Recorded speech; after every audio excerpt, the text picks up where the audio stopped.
Hello, my little thieves. It is Phantom here, and welcome back to another stream. Hi, Hitsu.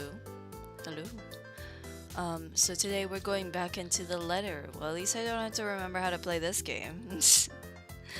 Oh lord, the amount of times I literally went back into a game thinking, oh, how the fuck do I play this game? Anyways, I won't have to remember how to play this game. All I have to do is remember how to where the fuck we are. Well, yeah, my rigging's not done yet. What the fuck? Of course I'm still a dog in a bowl. Anyways, shall we get straight onto the game? I already have it open, so we might as well just, you know, go straight back onto it. Ah, right. When we ended, we changed characters. So we are now Marianne. So we're no longer Zachary, we are now Marianne. Jesus. Damn, I'm looking at the relationship, so I'm like, oh my god. Anyways. Okay. Alright, time to do a whole lot of reading. Let me just open my water bottle. I'm gonna be yawning a lot because, well, I only just woke up like 2 hours ago from my nap. Yeah. Anyways, the numbers are so little on the top of my screen, and they glare at me with such intensity that I can just hear their accusations. I'm late for a night out with the girls. Yes, but I have a perfectly good excuse, jeez. Considering I didn't follow typical office hours, they really can't expect me to be able to just go as I please at 5:30 on the dot. The client is, first and foremost, my priority. I have to sit tight when my personal assistant, Chris, tells me we have a big one coming up, and that I shouldn't miss this one. He knows a lot more on the who's who and the what's what when it comes to these socialites, and I trust that judgment call. I really don't have time, for rich people, their drama and their politics. These sorts who were born with silver spoons in their mouths and who were used to wagging their silver tongues about. I let him handle the negotiating with them for the most part. Who else would I have hired him? Why else would I have hired him? But he told me I'd receive a message about it an hour ago. Now, if only he has the full shilling when it comes to the time. Come on, I have a social life too, you know. To an extent. Sort of. Pressing my head against the table, I try to stave off the oncoming headache when the notification for a new email pops up. All I'm expecting is a hey, this looks like a good project I found. Go send them a design or something like that, really. That's how it often goes. Even with these rich, jammy clients who's heard of me. From their equally rich, jammy friends, I can't expect them to hire me right off the bat. Which is all well and good and reasonable. We figure out what they want. They send me my We figure out what they want, send them my portfolio, my drafts for their projects, my rates, and hope for the best. This is a big client, Marianne. I'll babysit Barutho for you. Just please take this one project. I promise this person is is huge in Luxbourne. Mr. Parker, this is a formal request to secure the service of Marianne McCullough, hereinafter called the designer.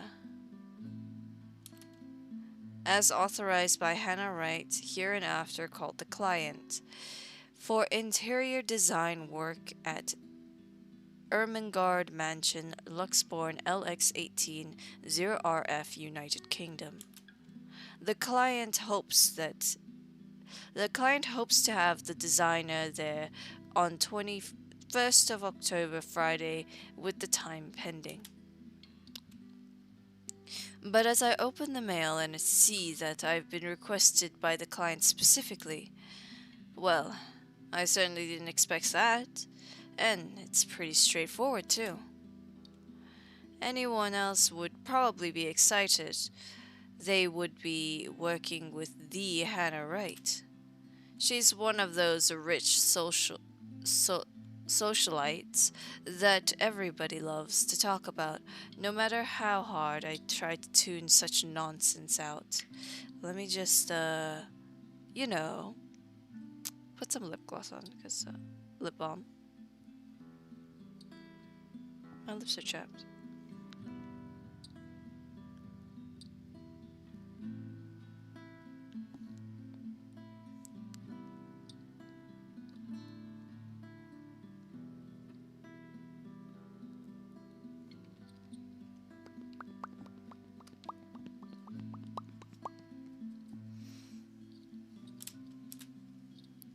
It would have been enough for me to reply an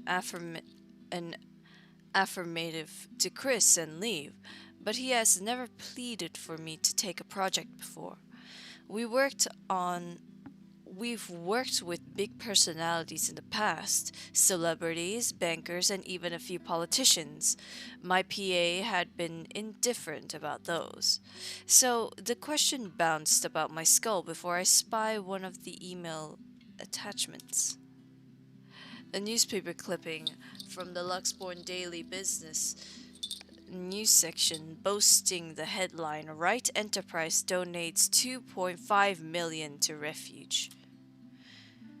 It certainly caused quite a stir back then.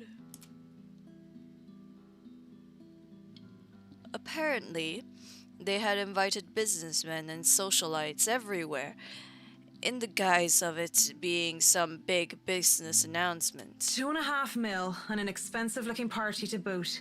These people sure know how to throw their money around. Not that I should be so callous. They're going to do a lot of good and help a community of people with all those pounds. I, of all people, shouldn't criticize such acts, whether they were to show or not. At the very least, I know they'll be able to pay my rates. With the headline out of the way, however, I find myself staring at the picture that came along with the clipping. Because, wow, here I am expecting a sour old woman in a blazer and skirt, but the woman that was plastered on the front page looks like she belongs on the front page of the entertainment section, or even, if I am to be crass, as the pinup for a glamour. Okay, I'll be right here. I'll be real here. A men's magazine. She sure knows how to rock that dress. Wait, her hair, her eyes, her lips. She can't be her. But at the same time, she is her. Only several years older. She looks just like... No, come on, Mac. The world is full of pretty blondes. It's just a coincidence. With a shake of my head, I snap out of it and reach for my phone when it buzzes, nearly falling off my chair in the process. An email from the Wrights came requesting Marianne McAuliffe's expertise for their home. What seems like an innocent commission made a different impact on the famous designer after seeing a picture of the Wright missus. Who else would be on the other line but the very people waiting for me? Piss. I'm so sorry, Cam. I'm on my way. That's what I said. Yet I still didn't move from my chair, face flushed and heart racing. I could only stare until I can will myself to reply that yes, I'm accepting the assignment. And it takes even more time for me to just close the image, shut down the computer and leave. Even then, it has already burned its image into my head, no matter how much I wished it would just disappear. It makes me eager for the alcohol and the company. It makes me eager for anything that will help me forget. It's a good thing that the nearest pub is just a hop, skip, and a jump from here. The Galway Shoal, as it is called by those who frequent the place, is the only decent Irish pub in this county. You can pretty much tell that someone is new if they call it its official name, the Crawl Bar. My home away from home ever since I moved to Luxburn. Well, that is when I am not cooped up in my condo and working anyway. It has good alcohol, good company, and thank God and Saint Cecilia, good music. Crowd favorites like the Bothy Noise, the High Wesleyan Men, and Second Fusion Orchestra are often played. Not to mention the singing. I love singing. Anyone could just break out into a drinking song, and the others in the pub were just wonderful, and they'd start singing along. And doing so while intoxicated is the best ways to go about it. Hey, it's a win-win as long as I don't puke in the middle of the chorus, and as long as I can get home in one piece at the end of the day. And tonight is karaoke night. What better time than to try and sing all my worries away? That's what my intoxicated brain tells me. The ghost of guilt and sorrow remembers who I am, and in the prison of my heart, I was my only slave. She's got some tunes, I'll give her that. But drinking only reminds me of my home, and the thought of home makes me think of her. But in the depths of my cold soul, I'll leave the burden and despair. It makes me nauseous. It sickens me that the smallest reminder of her can cause me such grief. I'll fight for what's worth fighting for. Forget the fear, forget the rest. Of course, that might just be the booze. Any other day I would have scolded myself for drinking so much. I lied to the Lord, I lied to myself, I lied to you and everyone I care, until there were no more lies to tell. But I already have a client, and we'll be having our first little meet and greet in a few days. Cowardice is easier than being brave, but at last I found the strength I lost to sing my love letter to you. 'Cause people can lie, but my lone heart beats true. I want to at least enjoy this night, get over the hangover tomorrow, and return to being a prim and proper professional after.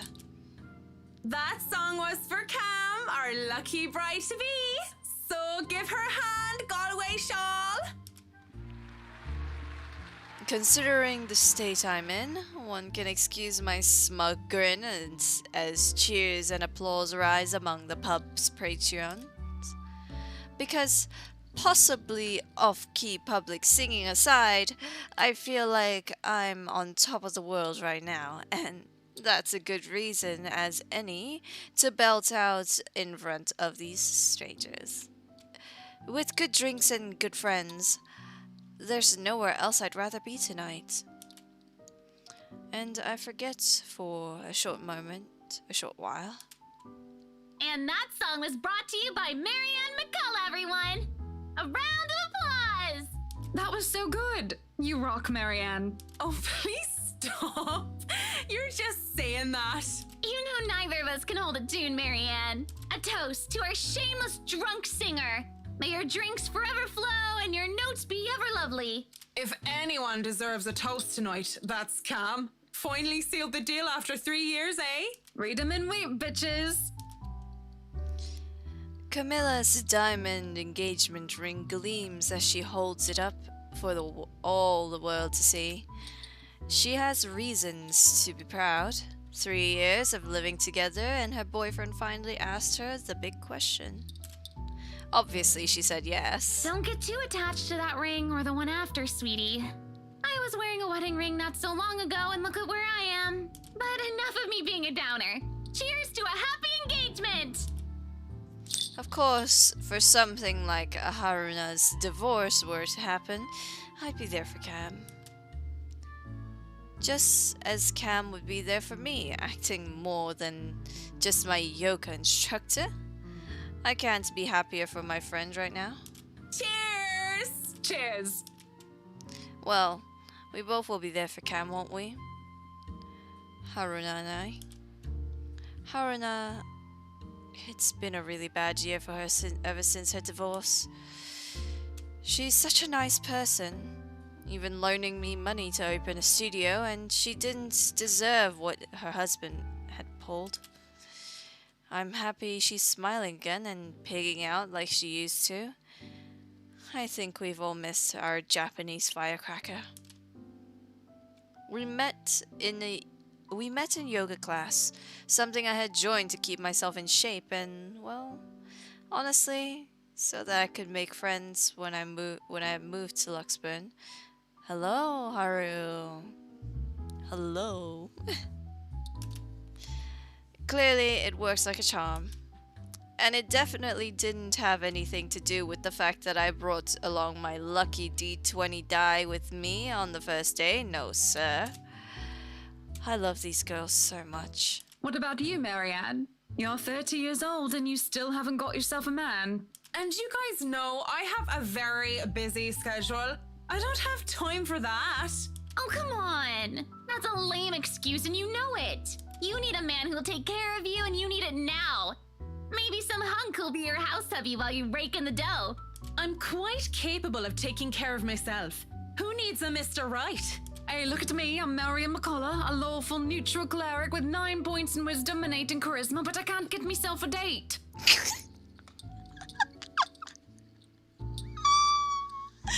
Yo, this is my favorite line out of this entire game. And so is this a No! Haru, no! You are so far off. This is a horror game. Haru, this is a horror game. You gotta be kidding. A dating sim? No way. I mentioned druids and demons once. Once! They don't even know the rules and understand what the numbers mean. How?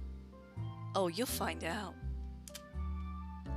And I certainly am not the sort of holy person. I am a far cry from a miracle worker, and I barely have the willpower to fight off demons, especially my own. Actually, maybe she isn't looking for a Mr. Right, but a Mrs. Right. Oh, my Marianne, we still love you even if you're in the closet. That would explain some things. How do you know you don't have a ring anymore? Maybe you two can be together and I don't have to worry about my best girls being alone. What are you on about? There's nothing to explain. But the more I deny, the louder they tease until the other people in the pub start to watch. It doesn't help at all when Haruna drapes her arm over my shoulders and leans in. Will I be all yours then? Will you be making me feel like a woman? I know that they're just kidding around, but this doesn't make me comfortable in the slightest.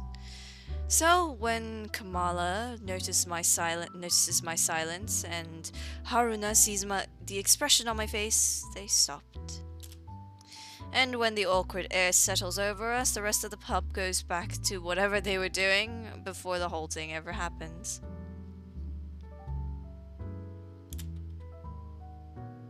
I'll give it 30 minutes. All right, 30. Okay, I guess I'll have to read faster then. They probably won't even remember it when they wake up with massive hangovers anyway. Sorry. Me too. Hey, no hard feelings, right? I raise my glass. They smile. We drink. There's no need to say anymore. We're all definitely far too drunk tonight. Eventually, the fun times end. It is a weekday after all. And with Haruna being a nurse, she still has to get ready for her next shift. Cam also has a loving fiancé waiting for her at home, and really didn't have to make a fuss about having to leave some buns in the oven when she took off early. Really, I understand. Hello, Smile. Yeah, there's a lot of pretty ladies. I was the one who insisted, who was determined to get pissed drunk anyway. Moving to the bar, I sit, alone at last. Alone with a stranger. That is not a stranger. I haven't seen him here before. Obviously not a regular. He hasn't said a word and just sits there, savoring his drink. With his whiskey served neat in one hand and a lighter in the other. It doesn't seem like he noticed me yet. And maybe I should go before he does look my way. Ah, KW! Oh my god, what's his name again? Luke? Fucking Luke. Yeah, fucking Luke become Draco Malfoy, haha. Because he was pretty and he was blonde, and those two things plus alcohol never did me any good. I thought too late. Judging from the way his flushed face and dazed look in his eye, he's also piss drunk as I am. He's as piss drunk as I am. Oh my fucking god, I can't read. But whereas I feel like keeling over, he looks like he's ready to take the catwalk by storm.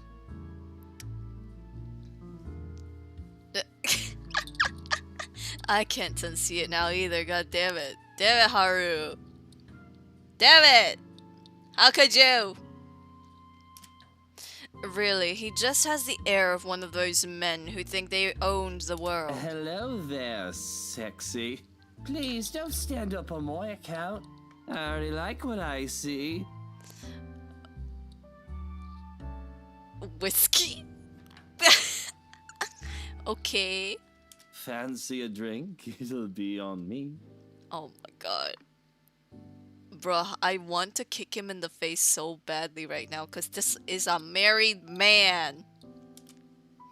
But then again, I might be pleasantly surprised if he proves me wrong. Want some between the sheets?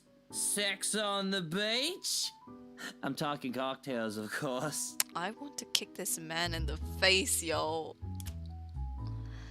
Fat chance. But it doesn't matter. We both know how to play this game. And there are two different ways for the night to end. One thing or another is going to happen. The question is, what do I want to do? Oh no, that's fine. I'd rather order some blue balls or some AMF if you don't mind. He looks like he's about to say something. He looks like he's about to say some witty retort, but stops himself and downs the rest of his whiskey. I ordered a mint julep. He gets another whiskey. And we start the customary small talk. Of course, the saying, ask me no questions and I'll tell you no lies, goes without saying. We ask nothing about each other, offering up falsehoods and establish the sternness. A sternness? Okay. Fake connection between two strangers. No.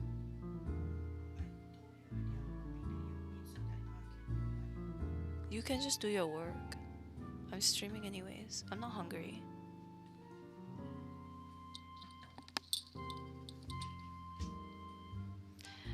Connections between two strangers at a pub, if only to pass the time. Hey, could you like add a couple seconds to that timer, Haharu? Whiskey, as I have come to call him, is supposedly 21 years old, single, takes care of his sick mother, and is a manager of some sort. That's a lie, all of which is a lie.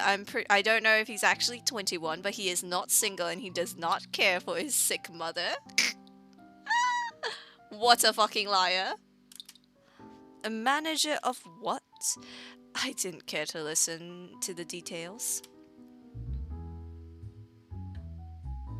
Oh, you weren't here for the previous chapters.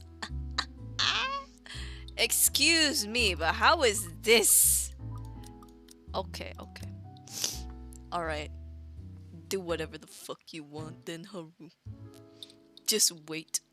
Meanwhile, Mint, as he has come to call me, is 29 and I'm... What did I say I was again? Ah yes, I told him that I was a professional chocolate taster. Because fuck it. If I'm going to lie about what my job is, might as well make it fun. It's a pretty decent chat between two pretty drunk strangers. And maybe it's just me, but we might as fucking well expend the tiniest amount of effort to pretend there's something meaningful in this meeting. I love that I told her that I'm not hungry and suddenly I'm hungry. I hate it here. Would have been nice too if it was just left at that. But during the lull in the conversation, he brings it up. You know, I've never been with a woman taller than me. And to think he might be different from the rest. Never have and never will, Whiskey. Can we go back to the history of chocolates? Did you know that chocolate candy was introduced in 19th century England as a healthier alternative to alcohol? Saint Lucy was the most beautiful woman of her time. She had men come from the four corners of the world just to see the pure light of her exquisite green eyes. If she were so lucky, anyway. No, enough of the history lesson. Come on, Mint. You know and I know what you came here for. Wait, Marianne is tall? Nice. I think she is pretty tall. Why am I talking like that? Yo, I need to fucking stop. Hang on. Wait, no, where's the info? I forgot where the info thing is. No. I actually don't remember where the info thing is. Oh, there it is. Marianne. Oh, she's 5'11". She's like 20 centimeters taller than... Holy shit. She's a whole 20 centimeters taller than me.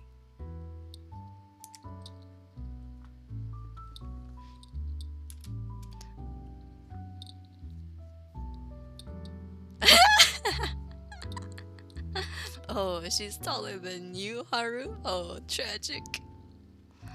Though not every suitor was gallant, and she was no fool, she had known that sooner or later she wouldn't be able to defend her chastity. Come on. There must be something that gets you going. Yeah, 5'11". Yeah. So she had taken out a knife and gouged her own eyes out. There is something, but I don't think you can handle it. Impressed with her devotion, God restored her eyes and made them more beautiful than before. He has a peculiar sense of humor, hasn't he? Because that only meant suitors kept going after Lucy, and she kept her eyes in a chalice to scare them away. Oh, I'm pretty sure I can handle whatever it is. Yeah, 180 centimeters. Yep. Saint Lucy, help me. Help me turn away from sin. Help me with my own blindness. My place isn't too far from here. I won't take care of you if it ends up being too much for you. No! Marianne, stop! He's married! Marianne, stop! And no one will be able to hear you if you try to scream. Oh, sheesh! Jesus Christ, Marianne kinky. You sure you want to go down that road, pretty boy? Wouldn't have it any other way. Sheesh! What the fuck? Let me just change this title really quick. Holy shit. That seems like a more fitting title, don't you think? God, Jesus. Oh my god, wait.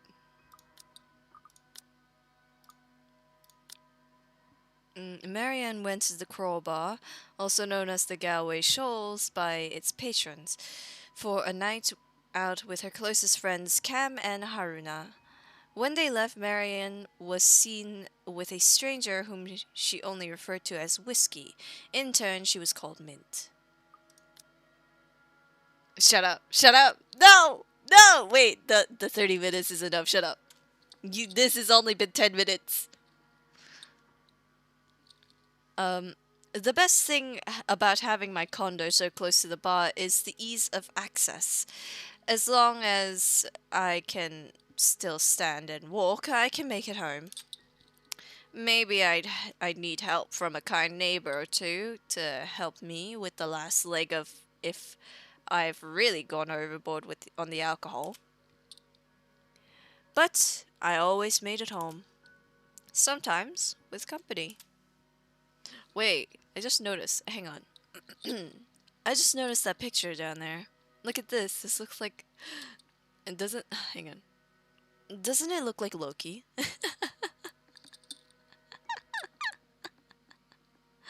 It kind of looks like Loki.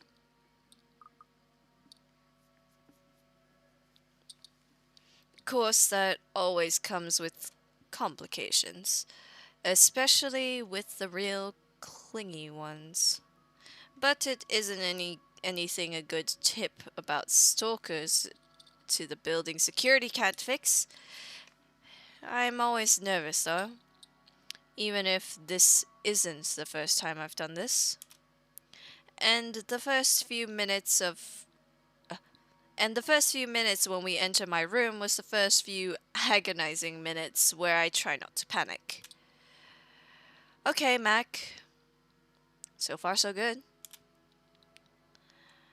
Don't let him smell your fear under all that liquid courage. He'll leave sooner or later, and I'll never have to see him again. Oh, how wrong you are. Just like every other man before him. I'd like to say to myself that the men I've brought to my place were more scared than I was. Yet there is no fear when I look into Whiskey's eyes. Only delight. When he starts touching me, I don't even hesitate when I push him against the door. Roughness is to be expected. And as long as he sticks to the script, everything will go smoothly. We'll have our little tumble in the sheets, he'll leave, and we'll forget about it. If somebody asks what I really wanted, I would have told them that I wanted a bed of roses, chocolates, and music, maybe in an Irish castle. But all I really wanted is her, and that's never going to be a reality. That was my fault, of course. Because I was afraid. Because I was a coward. They would never hold a candle up to her. She was the light of my life. And I had to let her go. I can't even be bothered at the thought of her. Just a single thought of her makes my resolve to see this affair through waver. Wait. What is it now? Brah! Oh, Jesus Christ. Yes, what is it now? What's it gonna be, Marianne? To sex or not to sex?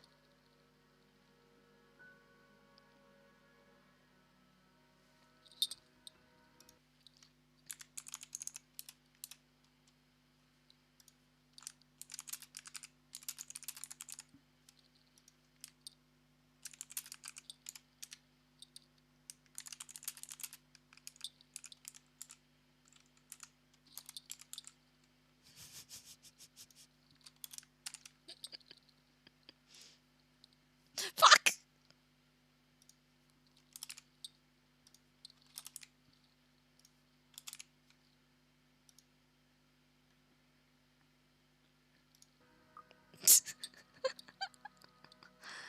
So, yeah. It's not been 30 minutes yet, Haru. It's not been 30 minutes yet. Stop it. It's only been 10 minutes. Stop it. It's only been 10 minutes. It's only been 10 minutes since you arrived. What do you mean? Bruh. I swear to God, your timer is gonna go up and it's not gonna get to a horror bit, and then after that, it's gonna get to a horror bit.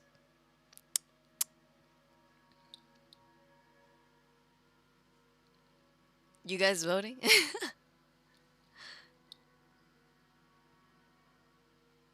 Not a sec? Okay. This is wrong! We're both drunk. How much? Oh. I was not expecting it to go up. I was fully expecting it to go down. And This is wrong. Don't you think it's a bit fucked up that we're about to have sex and we're just calling each other by the drinks that we had? How messed up are we? Doll, shut up with the ethics and morality talk. It is seriously putting me out of the mood. Good. If you want to leave now, Whiskey, I understand. I mean, with how smashed you are, it'd probably be best for you to sleep the night unless you want to be mugged. But I won't stop you. And this isn't going to happen. Bloody hell. Yeah, I got an achievement. It's called cockblocked. Of course he's annoyed at me for putting out our night of sexual congress. But no means no. And beyond spewing a few profanities under his breath, he surprisingly simmers down soon enough. I was worried for a moment that he might try to force something. Instead, he makes a show of fixing his suit and smoothing down his hair, before making himself comfortable on the nearest seats he could find. What are you doing then? You have a guest in your home. Put the damn kettle on. Damn, fucking rude. I forgot how rude Dandelion he is. tea if you have it. But I suppose all you have are those shitty tea bags from the store. If it isn't for the absurdity of this turn of events, I would have flipped him off for thinking I have no taste. But in the end, I just laugh. All I got. Oh my god! I hate this man. I can't believe I have to play him later. All I got are cans of Korean ginseng and lemon balm. Lemon balm, though. No dandelion. Without a second thought, I do wet the tea, and that's 3 minutes to get the kettle to a boil. 3 minutes where we say nothing to each other. I mean, what do you even say to a guy I was going to sleep with until I changed my mind? I doubt his he's in the mood to talk about the influence of Troy's on Mallory. It's still unusual by the time we're seated on my bed with mugs of tea in hand. Just so you know, whatever is going on right now is a lot stranger and fucked up than the one night stand. We are two messed up individuals by your logic. Everything is messed up, if you ask me. War, terrorism, famine, poverty, loved ones and loved lost. Oh, this whole world is a cesspool. Well, he's got some things right, at least. I cannot believe I'm agreeing with this man. The dead air is telling when it... What? The dead air is telling when it fills the room once more. One would think that this is the perfect time to burst, to spill about whatever issues that made us the fucked up person that we are today. And it is. But I guess some part of me would rather not put the weight of my problems on somebody else's shoulders. It wouldn't be fair to leave that to a person when I don't even know if we'll see each other again. Sooner rather than later, we both pass out on my bed, mugs left forgotten on the floor. When I wake, whiskey is already gone. A bottle of painkillers and a note on the table are the only evidence that I wasn't alone last night. Thanks for the tea, Marianne. Whiskey. Wait, how did he know my name? Why did I say it like that? How did he know my name? I don't even question where these are from, or just how he knew my real name. You should question that shit. I'm questioning it. I'm just grateful for something to help with the hangover. Might as well. Marianne and Whiskey went back to her condo after having one too many drinks. However, Marianne changed her mind about one night stand and ended up sharing tea with him instead. The next morning, the stranger left nothing but a note and a bottle of painkillers. Well, that's not concerning. Yeah, I know, right? It's not concerning at all. Why did I say it? Fuck, I can't stop. I got into the accent. No, I can't stop. I might as well. I have a job to do. It's Saturday, though. Why do you have a job? Oh my god, you know what? I'm not gonna question it. It isn't often that I think about drinking on the job, but after meeting with the Wrights yesterday, really makes me want to break my self-imposed rules. Because fuck off fucking damn Whiskey was fucking damn Mr. Right. And to top it all off, they had somehow forgotten to inform me that they didn't own the Emengard mansion yet when they hired me. But what sort of person does that? Rich people. I could do nothing but twiddle my thumbs at this. However, twiddling my thumbs and wait for the go signal. What? Oh, those are two separate sentences. Oops. It's not like I can accept other small projects. This is a big job, and I should be ready to start on it at any time. Not to mention that my PA practically begged me to be patient and wait this out. It was a hard decision to agree, but I did so in the end. Besides, I'm doing this for the Ermengarde mansion, not for anything or anyone else. I'd call it a headache, whatever I do anyway. I called whatever I had a headache. What the fuck? I'd have to... what? What? Wait! I'd have a headache whatever I do anyway. Okay. I'd go to the pub again, but seeing what happened a few days ago, I'd rather not end up in the bed with another potential client. And it might be a huge leap in logic, but a library is the next best thing after the pub. I have to go there anyway, so I need more books for Dad. Plus, I also need to return the ones I borrowed last time. Finding a new book or two to read for myself while I had nothing to do isn't such a bad idea either. So, on a Saturday morning, I find myself going to the only library in Luxburn to hopefully cool off. After entering an Azuli, what the fuck? After returning an Azuli of and a poetry book by Henry of Podbardy, I asked the librarian about the several titles on my list, though I don't have much luck, on that front. I can't read. Dialogue with Death. Fuck. Dialogue with Death has already been snatched, and she bluntly said that she did not keep our mathematical universe for someone who didn't return books on time. I make headway at least and ask about Siege and rendition of Havana by Jacobo D. I'm not gonna pronounce that. I don't want to offend anybody.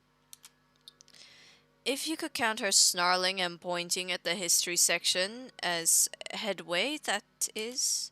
The history section is devoid of any other except myself and a redhead, though I'd wager a guess that Red's just passing by to get the classical literature section. So many books and so little time. Scanning the books and seeing so many wonderful titles gives me great pleasure. And that's when I spot it. Hello, sailor. Why don't you come to Mama?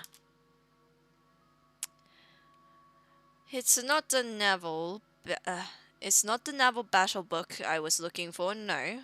It's even better. A newly acquired history of Luxborn architecture, first edition too. I know I just have to get it. I have been waiting to get my hands on this book for so long. The fact that there is only one copy proves to be a problem, though, when Red reaches out for it at the same time as I do. I think I had this first, miss. I can only stare her down when she refuses to let go of the book. Refusing to let go as well, I raise my brow at her in the hopes that the fact that I was significantly taller than her would intimidate the girl, even though she refuses with a rebellious look. This isn't exactly light reading, miss. I mean, do you even know which architect was at the forefront of 18th century Irish architecture? A beat. She blinks and I can't help a smirk and I can't help the smirk on my face. If I can read my own sentences, that would be great. Which is wiped off when she opens her mouth. Edward Lovett Pierce, who established the Palladian style through his work with Castletown House and the Irish Houses of Parliament. This bridge was destroyed in this year to delay French troops while under the regency of Mary of Guise. This is not what I was expecting. Let's be honest, how many people would know these history facts? Aside from myself, anyway. Going right to the obscure ones, aren't you? Easy enough. Tullybody Old Bridge in Clackmannanshire, Scotland, on the January of 1560, if we want to be specific. Suddenly, it's a game where we throw these history questions and facts at each other, back and forth in hushed tones, unless we want to get thrown out of the library. After a while, it goes from strange competition into this strange but friendly banter, if it could be called that. But as fun as it is, the exchange soon slowed down until we're grinning at how odd this whole scene is. Marianne McCulloch, my desire for potatoes doesn't quite match what the stereotypes suggest. Rebecca Gales, the Scots' supposed hatred for the English wasn't enough to stop me from teaching their little spawns. By then, we have forgotten about our little tug-of-war, although she still holds the book in her hands. I had let go of it without realizing when she answered my first question. History teacher then? Got it in one. No wonder you gave me a run for my money. Now, if we're talking about architecture, I'd blow you out of the water. You're from where? Luxburn Uni? Oh no, just St. Goretti's. Oh yes, St. Goretti. You'd think a school would choose a more appropriate saint to name themselves after, especially when they have very young students. And I'm guessing you're an architect, if you're so confident about the subject. Interior designer, Miss Gales. Please, just call me Rebecca. You aren't one of my students, are you? Marianne, then. I could have said that I was an architect, but there's no point in explaining why I wasn't one anymore. So, I've never seen you before. I'd like to think I've met every history aficionado in town. I blame the rock I've been hiding under, of course. That, and I'm usually only here on the weekdays if time allows. Work often has me meeting clients. That must be interesting work. Fuck! I didn't let her finish! I already read the I blame the rock I've been hiding under, of course. That, and I'm usually only here on the weekdays if time allows. Work often has me meeting clients on the weekends. There you go. It allows for some creative freedom, sure. But it's like working with children sometimes. Though you probably have it harder working with actual children. The hardest part is convincing them that your idea is their idea. That sounds exciting. It is! But isn't that true for any workplace, though? We just cross our fingers and hope there aren't any big projects Fuck! right now. Oh my god. I can't imagine that interior designing is a frequent thing. Oh, I hate But her. isn't that true for any workplace, though? We just cross our fingers and hope there aren't any man-children in charge of important things. I'm gonna stop keeping my hand on the spacebar now. I'm working on the Ermengarde mansion. Lucky me. That mansion. Intach. Wonderful. Breathtaking. I can't wait to start in it. Now that is beautiful architecture. A pause. It looks like she wants to say something about my mention of the house. I'm not surprised. That place is certainly popular with the locals, especially with the urban legends attached to it. In the next second, though, she seems to think better of it and drops what she's about to say. So, do you have a portfolio or anything I can take a look at? I'd love to see your designs. Maybe you have some on a tablet. I've met some designers before, and they're always going crazy over these virtual room apps or another. A tablet? Please. Callicrates didn't need those silly iTabs when he built the Parthenon. I certainly don't need one to design a house. The computer back in my place is all I have. Why should I buy such an expensive gadget that will just get outdated within the year, when what I have is just as functional? The traditional ways are far more the traditional ways had a far more personal touch, in my opinion. Not to mention, those smartphones are awful tools to procrastination. I agree. I can't even count. Hang on. I can't even count on one hand the number of people I see going outside only to have their eyes glued to the things. And fucking touchscreens. They're evil things that make typing what should have been a simple task harder. I do have an online portfolio if you'd like. I can... Speaking, or thinking of the devil, seems to have summoned it, because before I can carry on, Rebecca's attention wanes as she pulls out her mobile.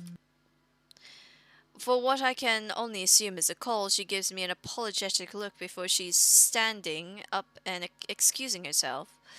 Off farther into the aisles she goes, for some privacy. I do my best to give it to her as well, trying to tune her out. Well, is something wrong? Lunch at the coffee house? Sure, I can make it. I'm not too far. I can be there in 10. But with how quiet the surroundings is, she can't blame me for if I overhear her snippets of her conversation. When she returns with a sheepish look on her face, I know that our friendly chat has to be cut short. Sorry, I have to go and meet with some friends. It's fine. Totally fine. No need to even apologize. About the book. Her embarrassment increases twofold as she realizes she's holding on to the history of Luxborn architecture. I don't give her the time to think of it as I put a hand on it and shake my head. Fishing out a pen and paper from my bag along with one of my business cards, I hand them over to her. You know, I'm busy with work, so I might not even be able to take a peek at it anytime soon. You can go ahead and have it, but you'll have to ring me up when you're returning it just so I can snag it right away. Deal? She makes quick work penning her number down and handing it back to me with a grin. Deal. Just message me during school hours, of course. You have a good day then. You too. With Rebecca gone, I'm left alone standing in the history section. Although my original plans were simply to sit down and read a good book, our little pop quiz, if you could call it that, made the time pass without any of us even realizing it. It was fun, and I do believe I made a new friend. Good job, Marianne. Even with the talk of lunch, however, I don't feel like grabbing a bite to eat. There are still other books to read here, and I'm hoping to find something that will help me while I work with the rights. Something like how to deal with arseholes professionally 101, just in case. I've dealt with a lot of uppity, snooty, and rich clients before, but it's still better to be safe than sorry. Because Luke Wright just takes the fucking cake. And he probably manages to eat it too. It seems the world is conspiring to keep me from my me time as my mobile vibrates in my pocket the moment I find something from the shelves of the classic literature section. Marianne McCulloch, Charlie Rose Design speaking. Rose Cooper here, Miss McCullough. I hope I didn't catch you at a bad time or anything, but I just wanted to check in and tell you that we've got the clear to hand over the documents. Madam Wright told us that we should forward the floor plans to you. Already? How did they go through the process so fast? English hard. What is English? Already? How did they go through the process so fast? Surely there are many red tapes to even acquire the forms in the transferring of rights. No matter how rich the rights are, it shouldn't be this quick, right? So, if I can just have your email, I'll be sending them your way. I'd actually like a physical copy of the floor plans. Oh, I suppose that's fine. I'm not at the office right now, but I can inform Miss Santos of your request. I'll make sure to drop by the office after lunch if that's fine. Not a problem. Right. Well, cheers. Right. Cheers. I don't know. I just don't. Is there some sort of deeper miscommunication when we last met? These things take time. It's been, what, a day? Less than that even? There isn't even a point in trying to make sense of these people who seem to be larger than life.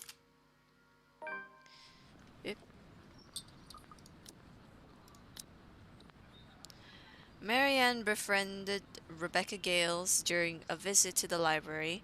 Marianne received a call from Rose Cooper afterwards informing her that the Ermengarde Mansion's floor plans were ready to be picked up from at their office. As it looks like I'm on the clock starting today, I might as well eat. Grabbing some fish and chips from one of the street food stalls, I find a table to spend time with a copy of the Marquise de Sade's The Crime of Love, since Rebecca left with the book I wanted. I've read this one before, along with the rest of his work. It would be the 18th time, in fact. but it's always nice to read through it again when I don't have time to enjoy something new. Besides, when you're dwelling with people so filthy rich that they just end up plain filthy, you need a good old Marquise's sound La advice. blessure se trouvant sans aucune sorte de conséquence. The wound being without any consequence. Of course, it's a folly to think that things have no consequence when everything actually does. Briere Reality Corporation's Luxburn branch isn't too far from the city center, just a few blocks away, and I can easily eat and walk. Rather use this time to rest before I go into a flurry of activity. No doubt there'll be so much to do once we get our hands on we get hands-on with the mansion. Still a lot better than working on another condo, at least. Surely, no matter how much the BRC and the old owners put into the restoration and preservation of the place, any big repairs would be superficial at most. I am quite certain that in their haste to sell the property, they did a rush job. It's not an infrequent thing to do, despite how it is frowned upon. There'll be a lot of hidden issues that I will need to weed out, and I have to make sure I find every single one of them, especially the more serious damages. Structural integrity is definitely on the top of the list we will have to consider. The building might look sturdy, but it's centuries old. That alone will likely pose a few problems here and there, put limitations on what we can do. Besides, despite how much I detest those rich snobs, they can pay rather handsomely. So long as I do an excellent job and do more than necessary. Those two things always made sure the referrals keep coming. I don't even have to hunt down projects for myself. When I go up to the BRC's office, I can't help but stop and stare when I enter the building. With the lunch hours closing, employees should have been back already, if they still aren't filtering through the doors. I get that it's Saturday, that people probably feel tired and lazy to be working on a weekend, but they're still on the clock and not bumming about wasting company time on extended lunch breaks and cigarette sessions. The office is spacious, as it is with these big corporations. Each person is given their little space of what's usually a 2 by 2 meter cubicle. There is a lot more empty chairs than there are actually people working at their desks.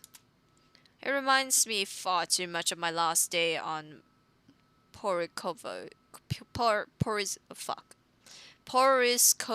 projects during the massive layoffs due to the Irish economy crisis. But it isn't just that, though. Everything is as quiet as a grave. It's as if these people are merely ghosts. Speaking of ghosts, Santos comes in through the door, looking as if she's just seen one. She looks at me wide-eyed, like a deer caught in headlights, ready to bolt at any moment. I'd ask out of concern, but I feel it's not my position to do so. What if it's something personal? I don't want to I'd simply be overstepping my boundaries. Really, it's none of my business. I presume that Miss Cooper told you why I'm here, Miss Santos? Huh? Oh, yeah. Sorry, I just got back from lunch, you know? But it won't take too long. Don't worry. Of course it won't. This whole project has established itself to be a matter done in haste. I do hope it doesn't mean that people are being careless in their duties. She flinches and looks like she doesn't quite know how to respond to that. Thankfully, instead of opening her mouth, she leads the way towards her station and goes to fetch the floor plans. It won't take too long, she said, but it does take a bit. Time spent to compose herself, most likely. You know, we usually just email these things. I prefer the real thing. Not that you would know. You probably have your nose stuck in front of a smartphone when you're not working, and even when you should be working, playing those mindless, addictive games. I definitely wish Chris would stop playing that Batcat thingy during work hours too. I know what you mean. Digital painting is nice, but nothing beats the smell of real paint.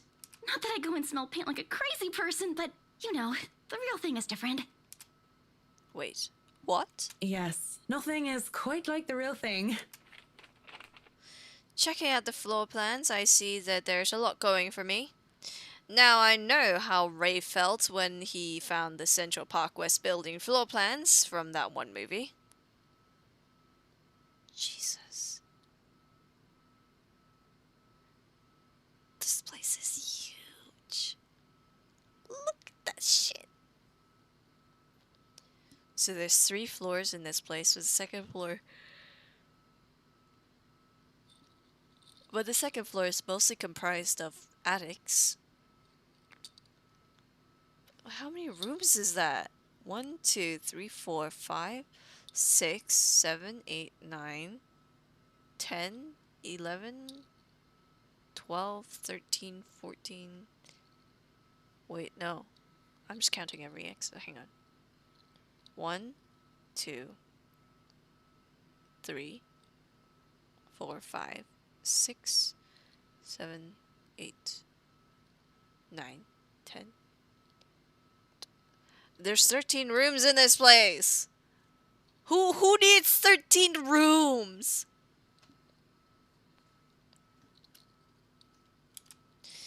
This is why I became an architect in the first place. Jacobean style is at its finest.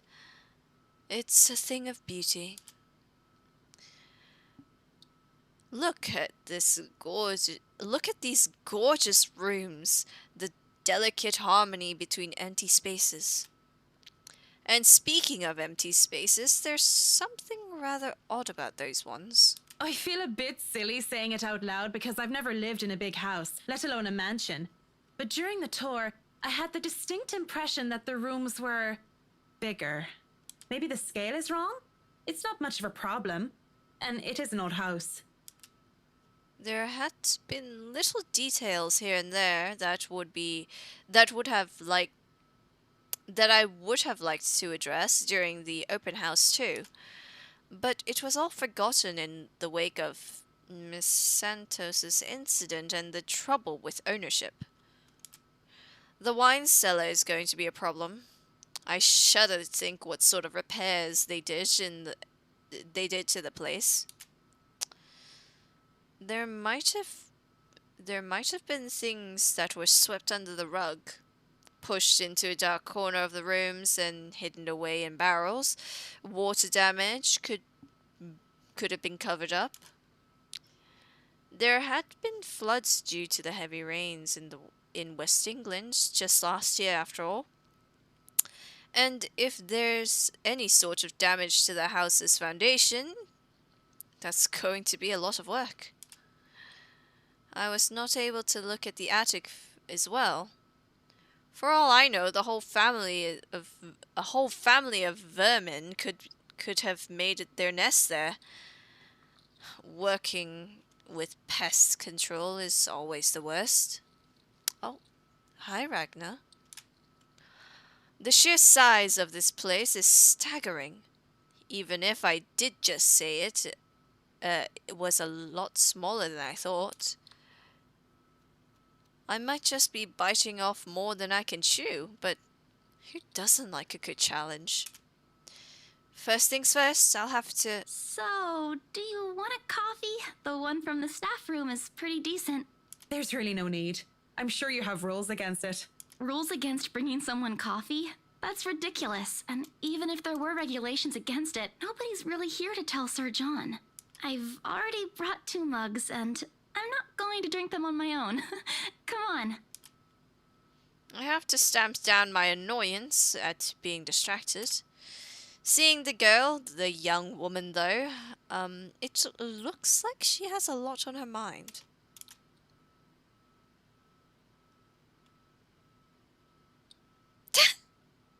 Yeah, I got into it and now I can't. Yeah, I got into it, I can't get out of it. If babbling is her way of dealing with stray thoughts, I'm not really the one she should be babbling to. How do I respond? You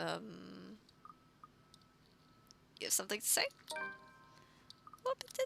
Oh, it went up.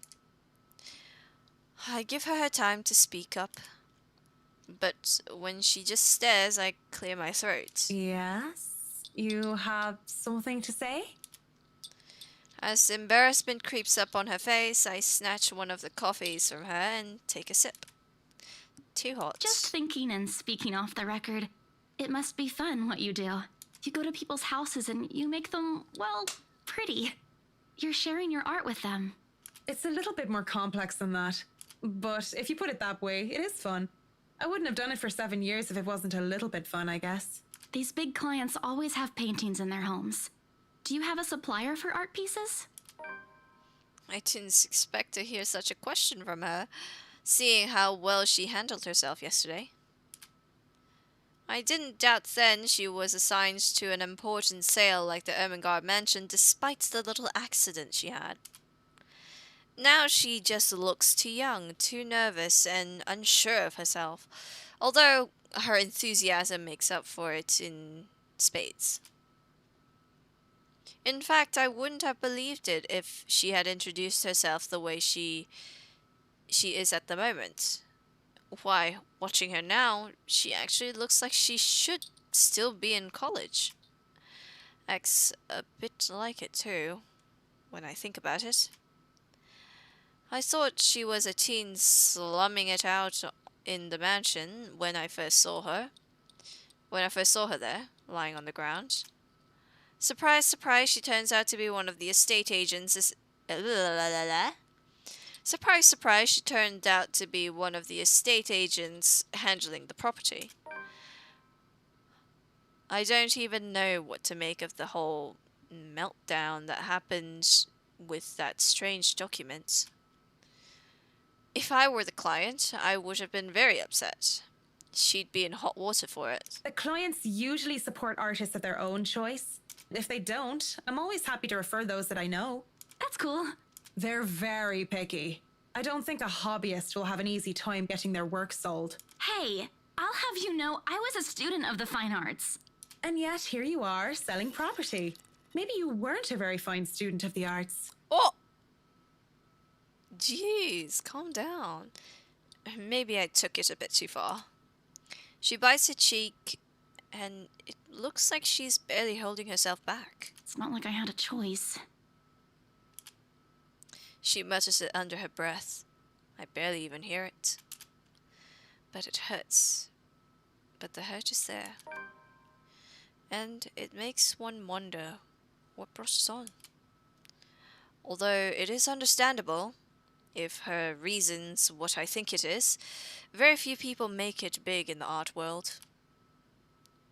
I can see why she'd be upset about it, with that enthusiasm. I didn't have a choice when I left Ireland. I was that or years of unemployment. The recession? And the toll it took in the construction industry was out of anyone's control.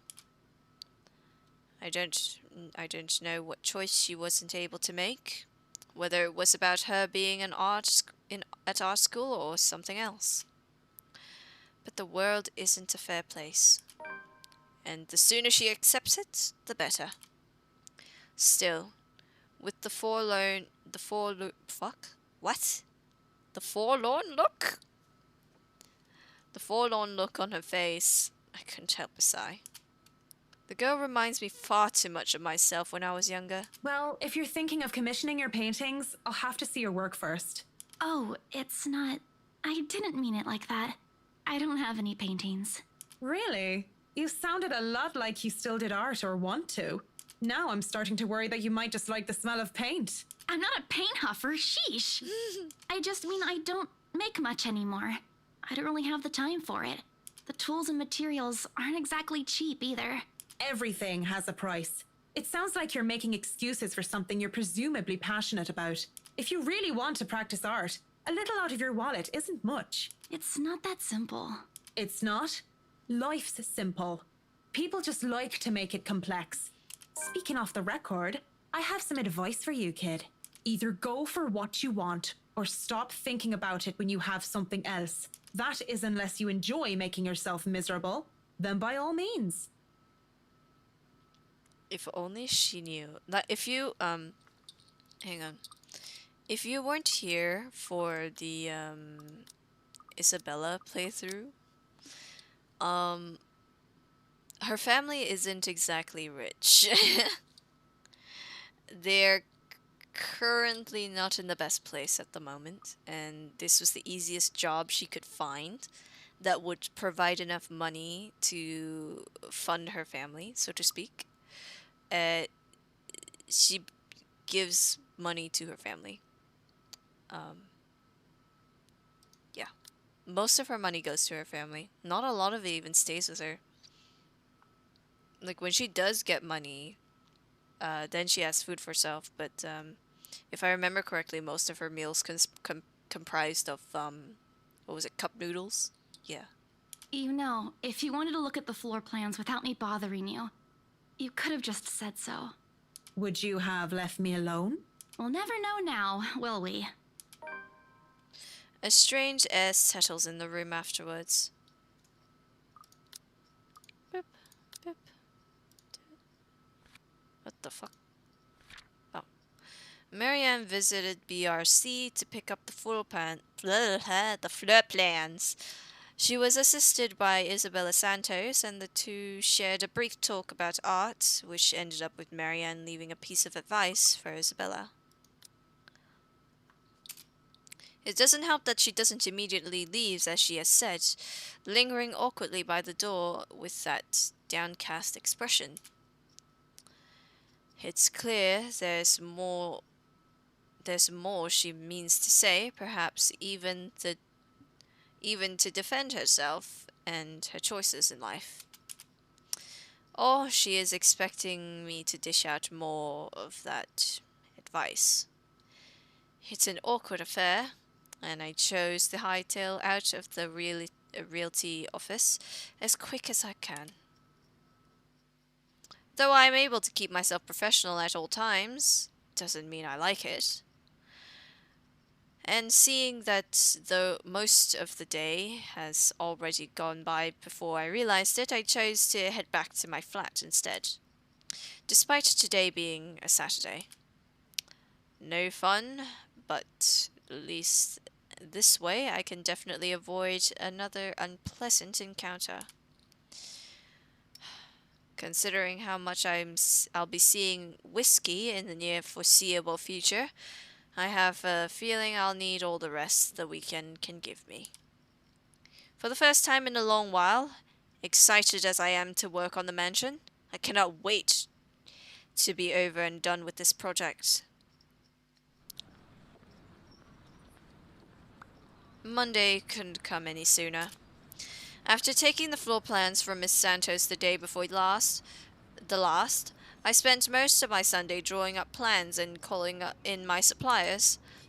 Although no design choices have been made yet, I'm quite sure that they want high-end applicants, the most expensive materials, and the most pretentious of everything. They usually did, these rich types. Based from experience, at least. Given how badly this whole thing started, it wouldn't hurt to be prepared.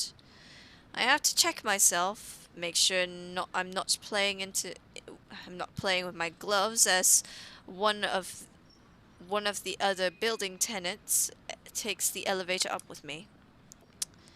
It makes me self-conscious when woman's eyes go all over me, and I'm sure she was going to point out some perceived flaw in my physical appearance. But I'm saved from being paranoid when they got off a few floors later.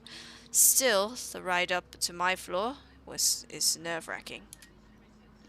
The Wrights live at the very top, the penthouse, the creme de la creme. When it comes to condominium and urban living, just getting access to the place is an ordeal in and of itself. Is an ordeal of its own. Not me adding words to things that don't exist.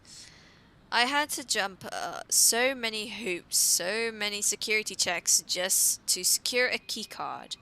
Not only because of the building management, but because of the Wright's personal security.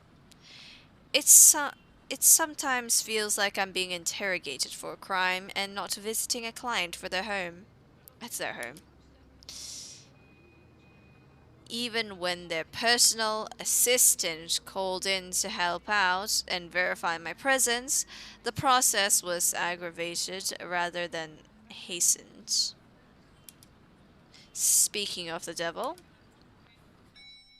the elevator door opens and I'm greeted with none other than the Wright's not-so-little lackey. I do apologize if I kept Mr. and Mrs. Wright waiting, but I'm here now and I'm ready, so if I may, where are they? They've just woken up, but they should be down soon. I'm surprised to see you made it through security. And only 5 minutes late. You said I'd be through security soon, and it took half an hour. Define soon in this context. I'd make myself comfortable if I were you. I'm going to go and put the kettle on. About the tea, I don't want to intrude or anything. The sir does not like being woken up by the whistling. But who am I to deny tea to a guest? He shows me to the couch before drifting off towards the kitchen, quietly pulling out a teapot, cups, and all sorts of other things in preparation for tea.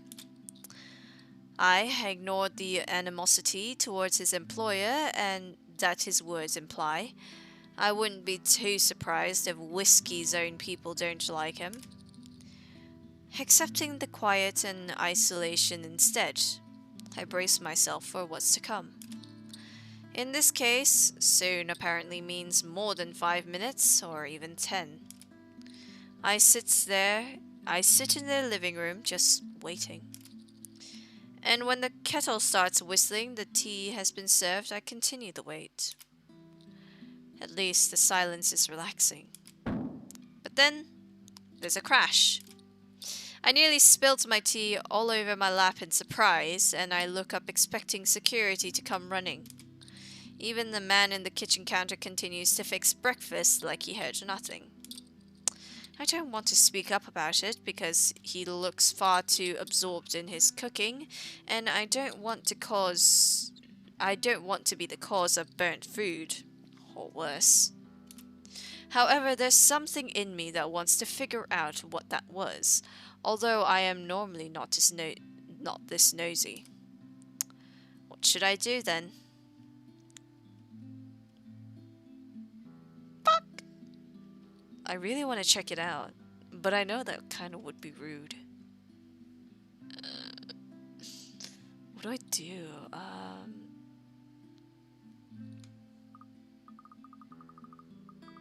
I close my eyes and pick.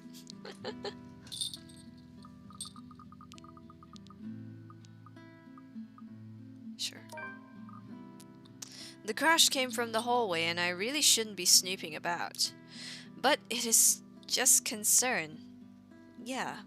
Concern that urged me to check it out. Sneaking a glance at the butler, I consider sneaking off, but... Excuse me, but where's the loo? He barely looks my way before pointing the spatula towards the hallway. It's a good excuse as any. And if I'm caught lingering longer than I should, I could just excuse myself and say I wasn't sure which door led to where. Haru? Haru, you still here, Haru? Is Haru still here? It's a good excuse, isn't it? Yeah, it's a good excuse, isn't it, Haru? Wait, Haru. I'm gonna get this bitch. Where is Haru still here? Haru. Haru.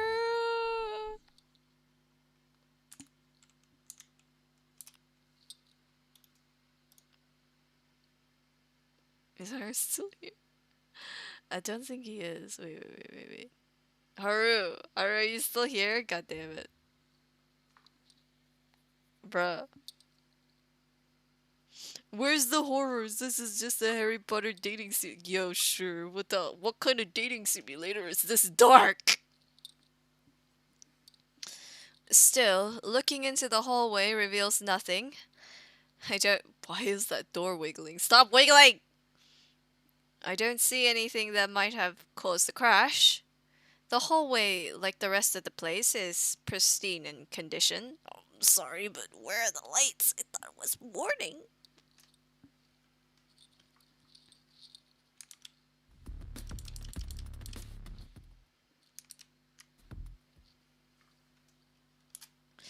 There are several doors for not only the toilet, but also presumably rooms for their butler and for other members of staff. As I stand there, however, something feels definitely out of place. One of the doors, the nearest within my reach, stands ajar, and from inside a light flickers incessantly. What light? It could simply be a light bulb that needs replacing. But the thought of it in a place so well taken care of seemed odd. Off. I think that maybe this is where the crash came from. Inside I spy a rapier lying on the floor. That's probably it, right? Maybe one of the help? In a hurry, I get out of the room, knocked over. Maybe one of the help. In a hurry to get out of the room, knocked it over in the process. If that's all it is, I really should leave it alone. As I turn to leave, the sound of static fills the air, and a man's tiny voice interrupts the silence. Oh, fuck me. At 7 in the morning, students found a 5th year dead. Why am I still standing here? Assumed to have fallen from her dormitory window. This seems familiar, doesn't it? Authorities are investigating the possibility of foul play. Like I've heard it before. Reporting from St. Samthins, Shane McLaughlin of Galway Bay, AM. What the? Holy fucking shit, get out of here! Oh my fucking god! Oh, sheesh!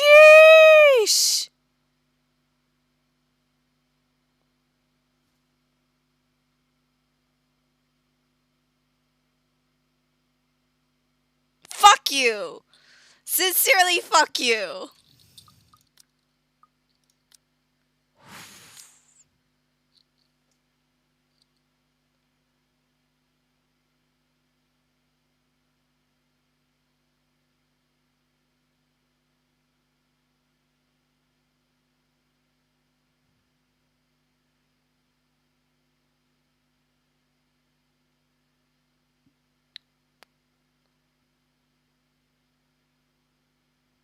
Haru, if you're still here.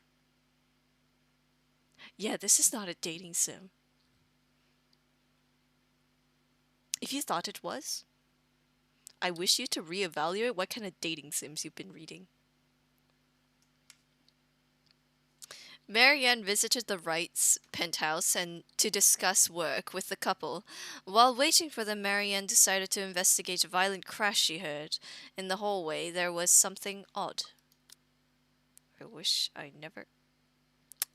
I wish I never went. I recoil, backing away from whatever that was.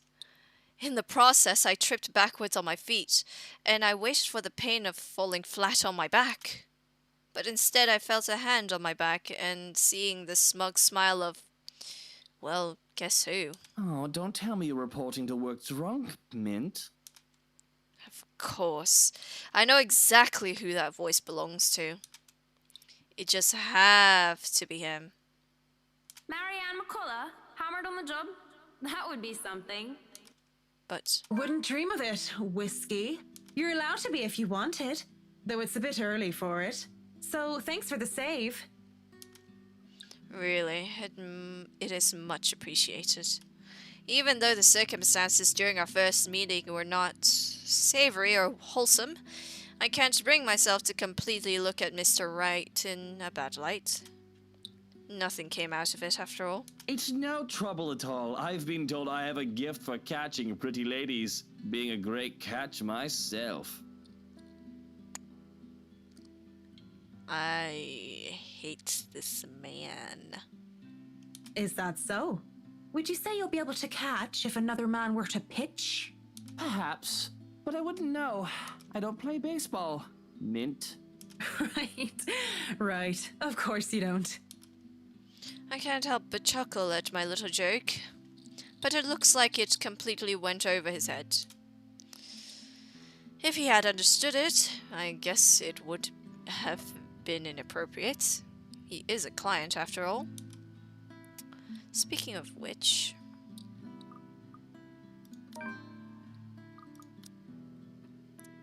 It went down. Yeah, I don't care.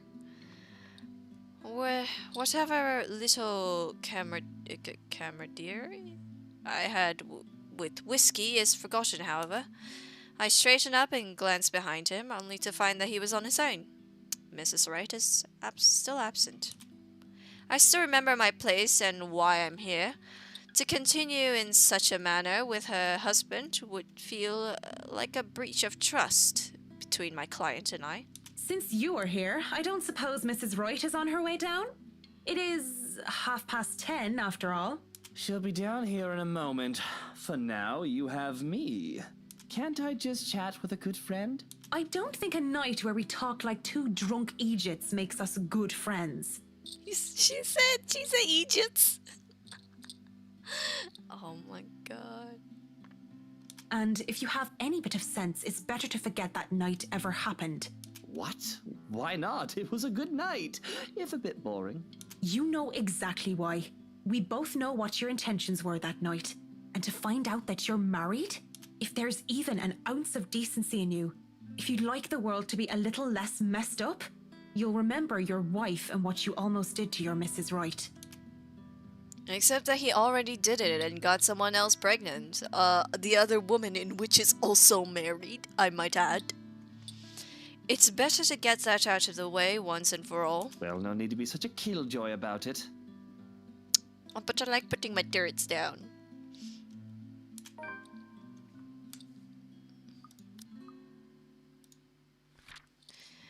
Oh, Jesus. A very spooked Marianne accidentally bumped into Luke Wright. Although things were awkward between the two, Marianne insisted they keep things professional and simply forget about what happened nights ago. Just so you know, it's these types of games that make sure I'm doing my job at night and make sure that Min listens to things when she goes to bed. It's exactly these types of games that does it.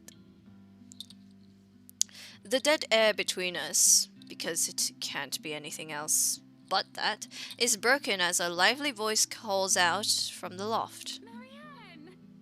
I hope I haven't kept you waiting too long. I know we agreed we'd start at 10 o'clock, but mornings just simply do not agree with me. Not one bit. It's been like this since I've been in university. It's 5 minutes to 11 o'clock. These high-end clients sure like to be fashionably late. I'm used to it though, much like how I'm used to so many years of hearing people mispronounce my name. Besides, berating and correcting my clients would be extremely impolite, and Mary Ann doesn't sound too bad when she says it. To be fair, it doesn't seem like she's late on purpose. I see you're up, darling. You know, you could have woken me up as well. Were you showing Marianne around? Not that there's much to see. This place is so tiny compared to the mansion. I'm more worried about the way she stares at me, judging such a look. It doesn't suit her pretty face at all. Just seeing Mrs. Wright reminds me too much of her. And maybe she's starting to hear her again. I'm starting to hear her again. See her again when I shouldn't. I should have left it all behind, forgotten it. To think she would look at me like that. I can just feel my hands trembling. Hang on a minute. Hang on. I have to check something. I could have sworn. Alright. Haru. I swear to God, if I find out that I talked to you about this game. It was! Haru, you fucking idiot. This is the game I was talking to you about when we first started DMing. This is the game I was talking about, man. Is Haru even here? I don't think he's here. Hang on, let me just...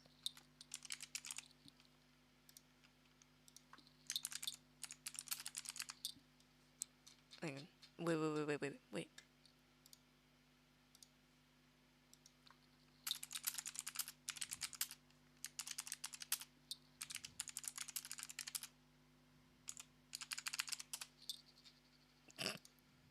Alright. Okay, I've done my job. Now to continue. To think she would be looking at me with that way. I can just feel my hands tremble. Oh yes, just showing her around and getting to know each other. Isn't that right, Marianne? Yes, of course. And your butler was making breakfast a while ago. So if you want to get right to that, breakfast would be lovely. There's no denying the clients when they've invited me over to the table. Though it is too personal to share a meal in their home, it would be terribly rude to deny their invitation. Besides, the pancakes did look and smell heavenly. This game knows how to make food look good. A bowl of clotted cream, fruits, syrups, jams, and other spreads are laid out next to them, making for a colorful arrangement. Hang on.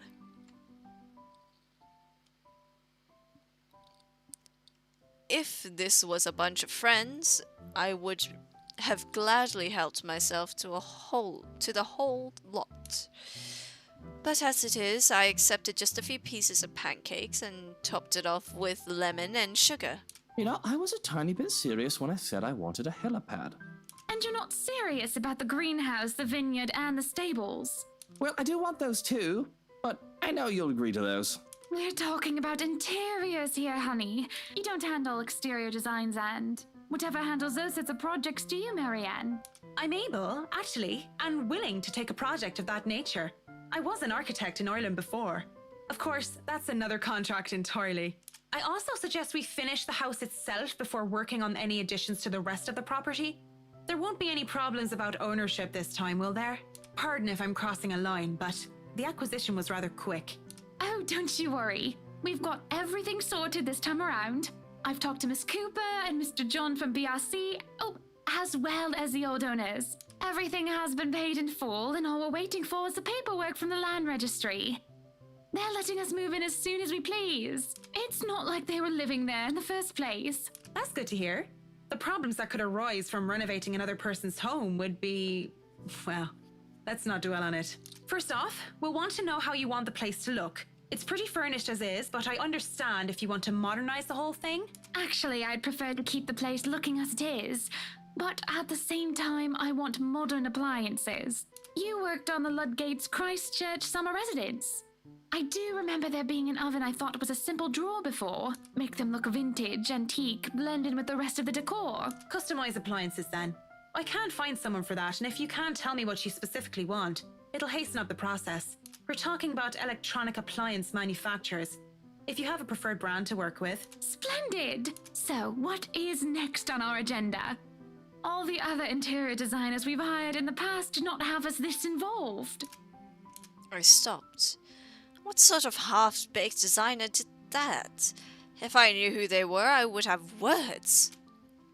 This isn't the time or place for it, however. Instead, I used this brief pause to pull out the floor plans I brought with me. We'll have to figure out what you want to do with the rooms. Here, we can have a quick run through. What is that little room next to the master's bedroom? Oh, as far as I could tell when I saw it, it's a second bedroom of sorts. Used, apparently, for the ladies in waiting who has served Lady Charlotte Ermengarde. Which is strange, as that isn't the norm for these sorts of houses. Well, we're not stuffing Johans in there. He won't fit. I forgot that was his name. His name is Johans. You don't suppose we could turn it into a walk-in closet and a dressing room? I love fashion, but do we really need to turn an entire room into a walk-in closet, dear? We'll have large closets and a wardrobe in the bedroom already. Says the one who takes 3/5 of our closet. Well, what do you suggest we do with it? I thought a utility room of some sort would be nice. A craft room where I can do fun things. Or maybe a children's room might be nice. You know, for when Kylie comes over. Or if Rochelle visits once she's had a baby. 1, you are not inviting that witch. And 2, there's a whole mansion for Kylie to play in. We don't need a children's room, and you don't even do arts and crafts.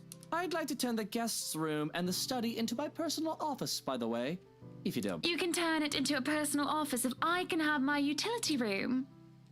It's just the one room of the many. I didn't even let them finish, if you don't mind, he says. I'm taking that room for myself, no matter what you say, dearie. So you might as well take this deal. You're always out doing business anyway. The real problem is the theater.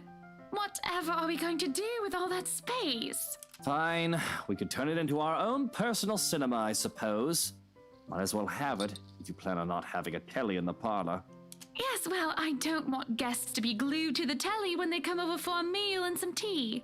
By the looks of things, we can keep the rooms as what they are on the ground floor, though. The ballroom would be perfect for parties. Do we really need a dining hall, though? I don't suppose we can't convert it into a garage. What for? You can park your cars outside. What about that room, right there, in the northwest corner? Why did the mic quality change? Hello? That's sleeping quarters for the household help? Where?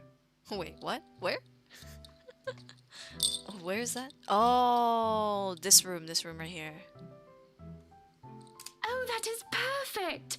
Johans will be glad if we have other staff members who stayed in. It'd be convenient so they don't have to make the trip from Luxbourne to the mansion when they're needed. You'll definitely need a lot more people to maintain a property of this size. The mansion is really a lot bigger than I thought. Look at all these rooms. I didn't even know there was a music room next to the parlor because of what happened. There was a grand piano in there too, when we checked during the tour. Did you hear that, Luke? Maybe you can take up playing the piano again. Oh, you should have seen him when we were younger, Marianne. It's not like I was very good with the thing. Oh, hush you. You were no Mozart, but I loved hearing you play nonetheless. He'd come over to my home and he'd play such fun tunes. He'd sing too and I'd dance and it was just...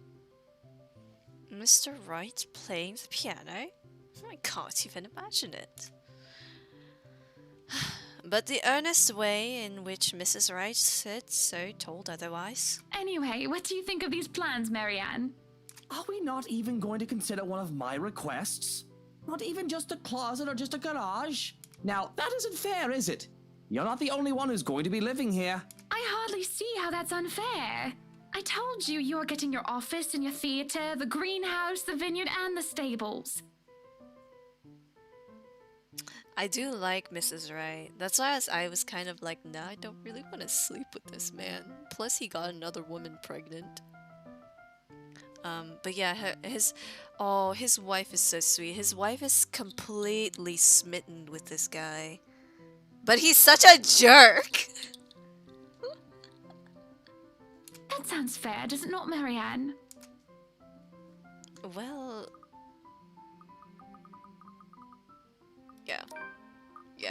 Yeah, I don't care. Luke, you can go fuck yourself. Mrs. Wright has her points, though I really didn't want to butt into the spat of a husband and wife. But with the way the two were looking at me, to settle this, I might as well just keep the facts instead of giving an opinion. Mr. Wright, your plan isn't quite feasible from an architectural perspective.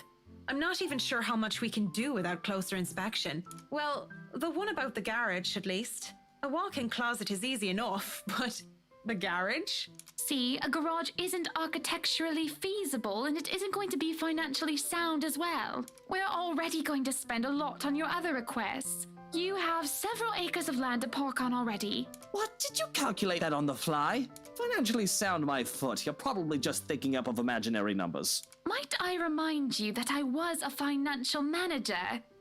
I also looked over and approved the expenses of our other houses. I know the rough cost of these things by now, love. Masters in business administration, major in accounting.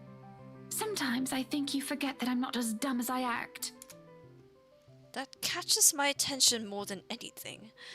It sounds more unbelievable that Whiskey than Whiskey playing the piano. She really didn't seem like the type. Business administration and accounting? What university?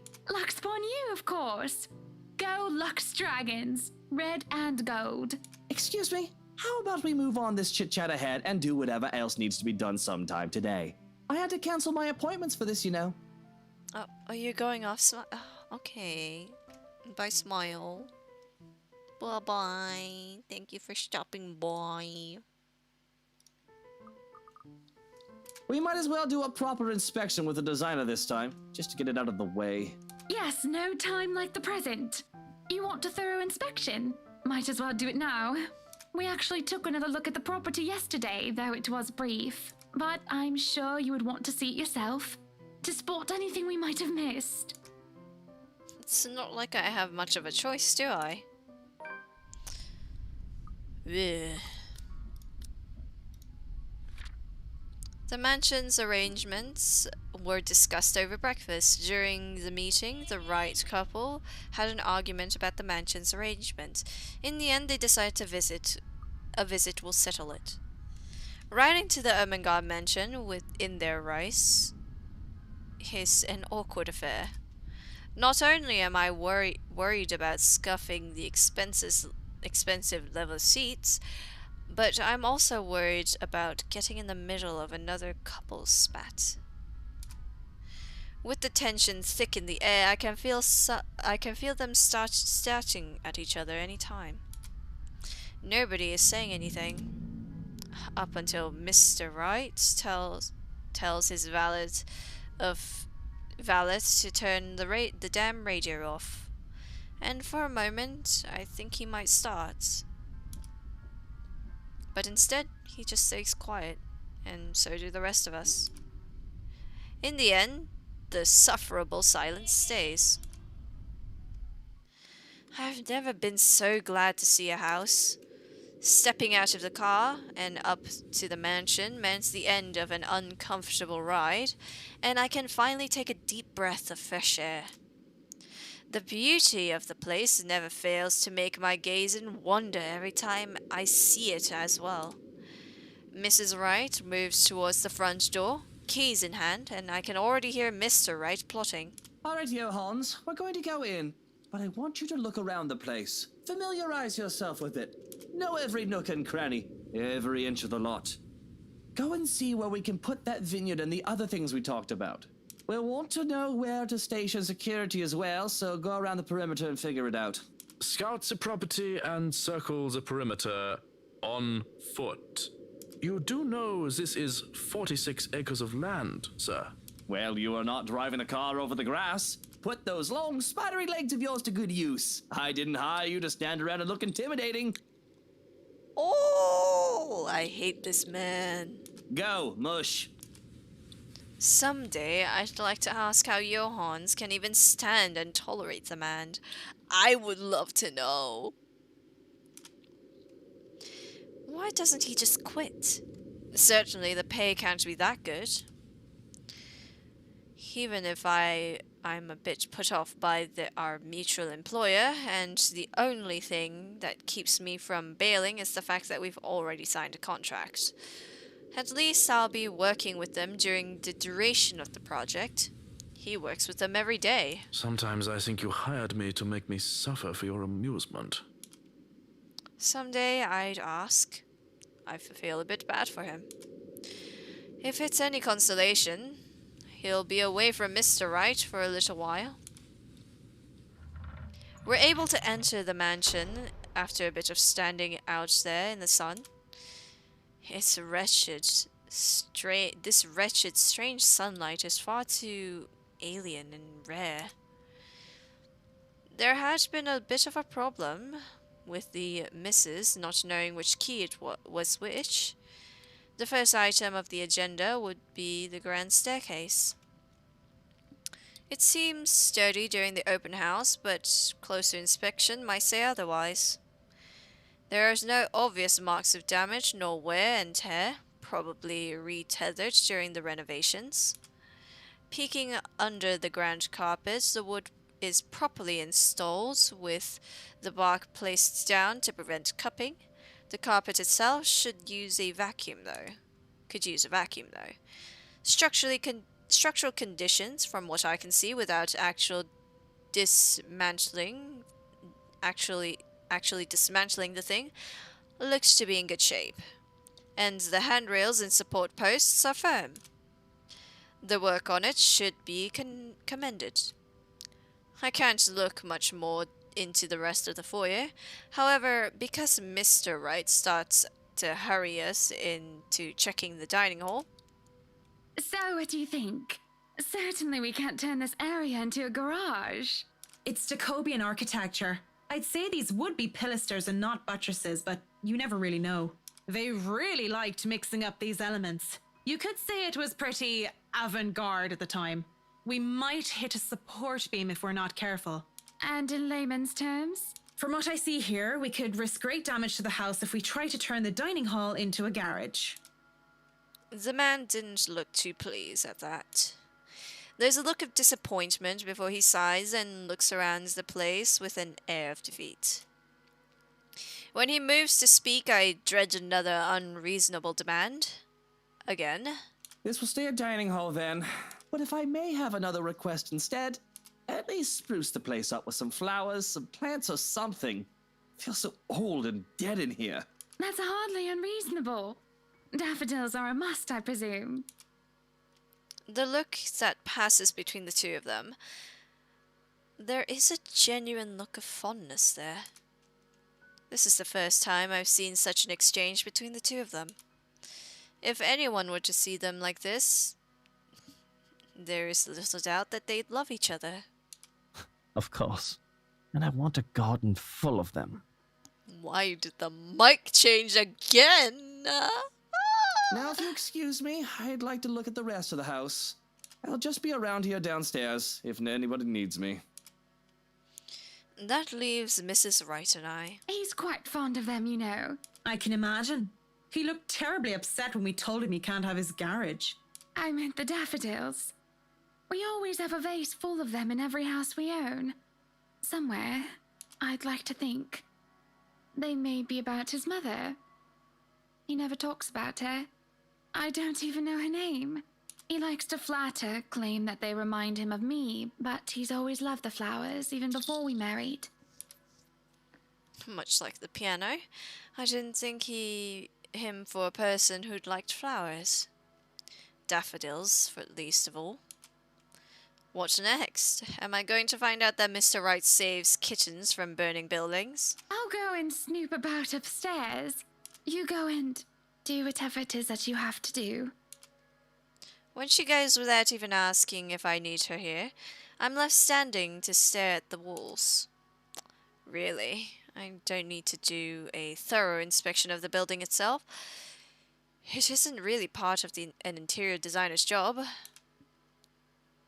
But the architect in me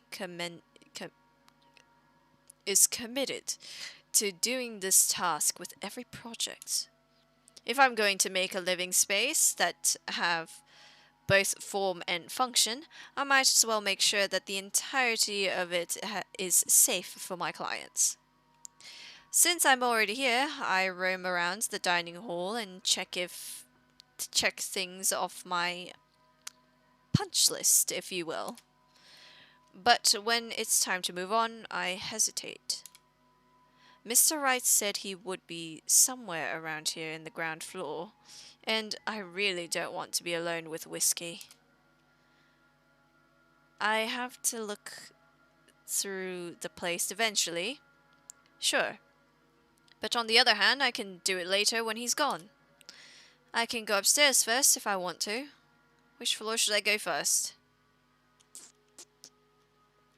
Now, the person in me would rather go to the ground floor first, but I want to consider Marianne's feelings and think that she probably doesn't want to be on the ground floor first, obviously. So, let's go to the first floor.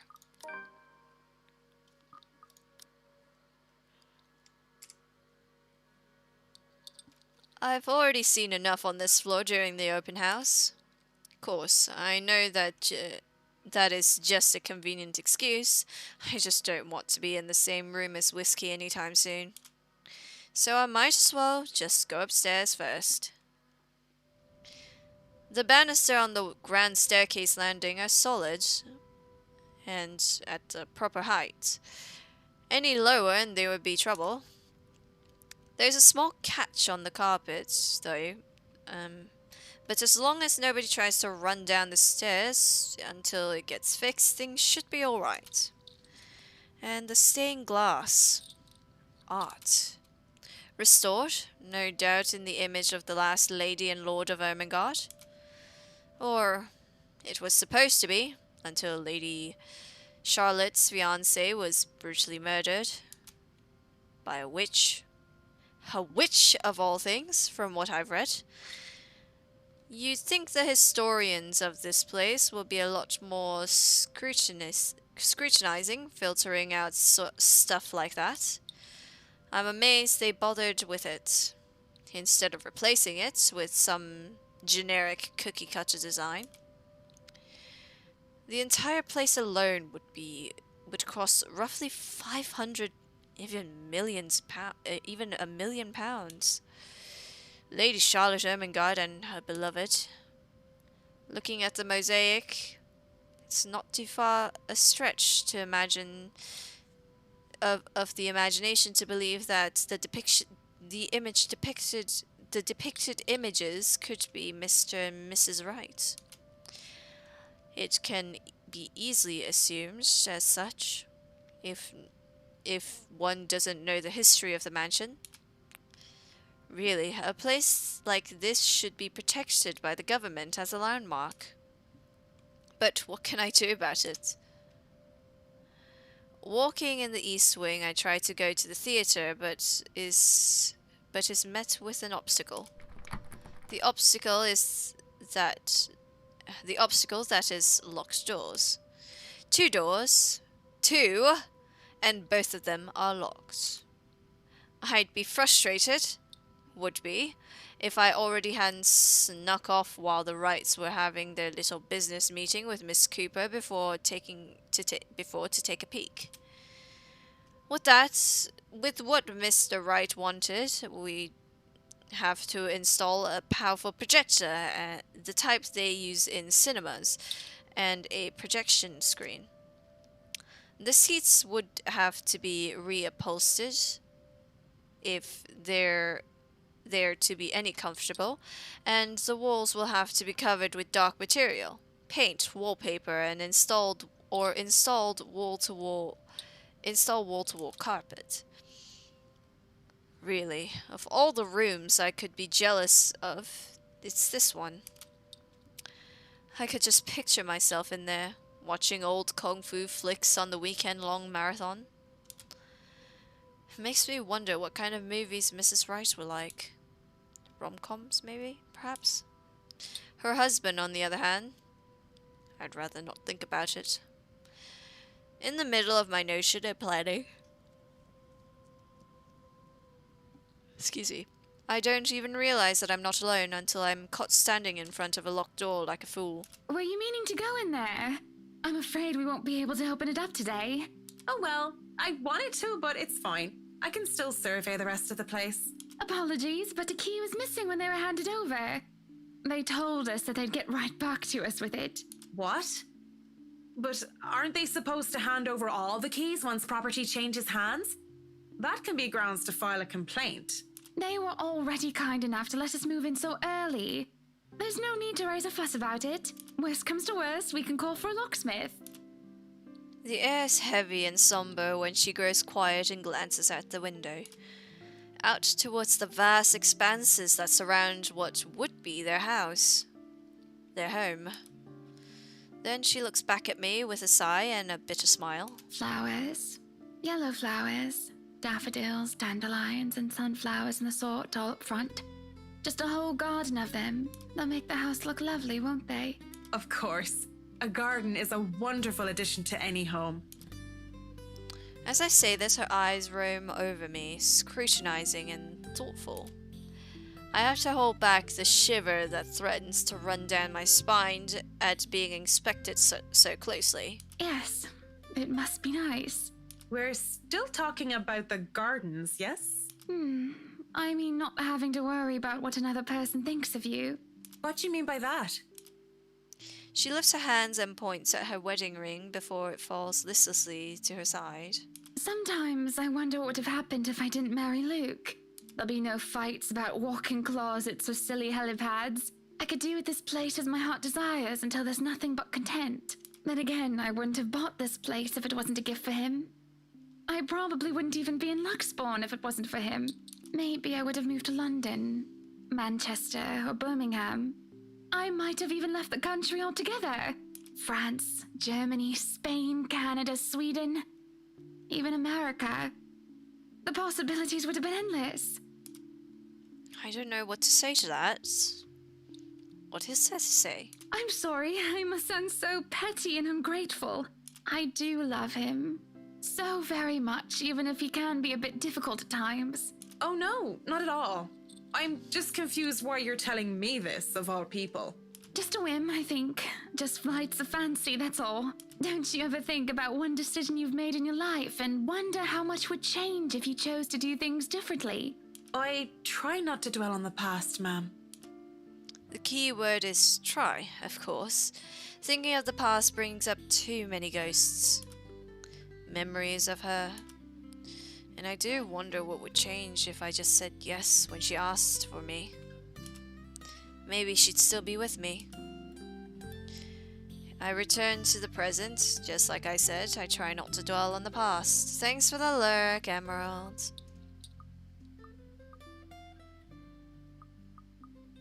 Why don't you decide on your own? Her worries seem simple enough. I mean, it doesn't have to be as difficult as she makes it sound, right? Why don't you decide on your own? I meant nothing against Mr. Wright, of course, though whiskey buggered me to no end.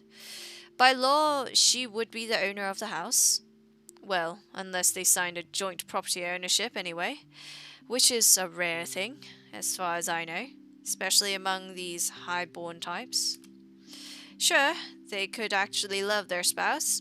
I don't doubt that possibility. But money is money, and it makes people do the most horrible things sometimes. It's your house. You can paint the whole place pink if you want, and there's not much he can do. The somber expression is changes to a look of contempt. I could, but we are husband and wife. Equal partners in marriage, Marianne, though I can see that you don't understand. This is his home as much as it is mine. I'm not going to go behind his back over a room. And how dare you suggest that? How do I even talk down? How do I even talk her down without causing further offense?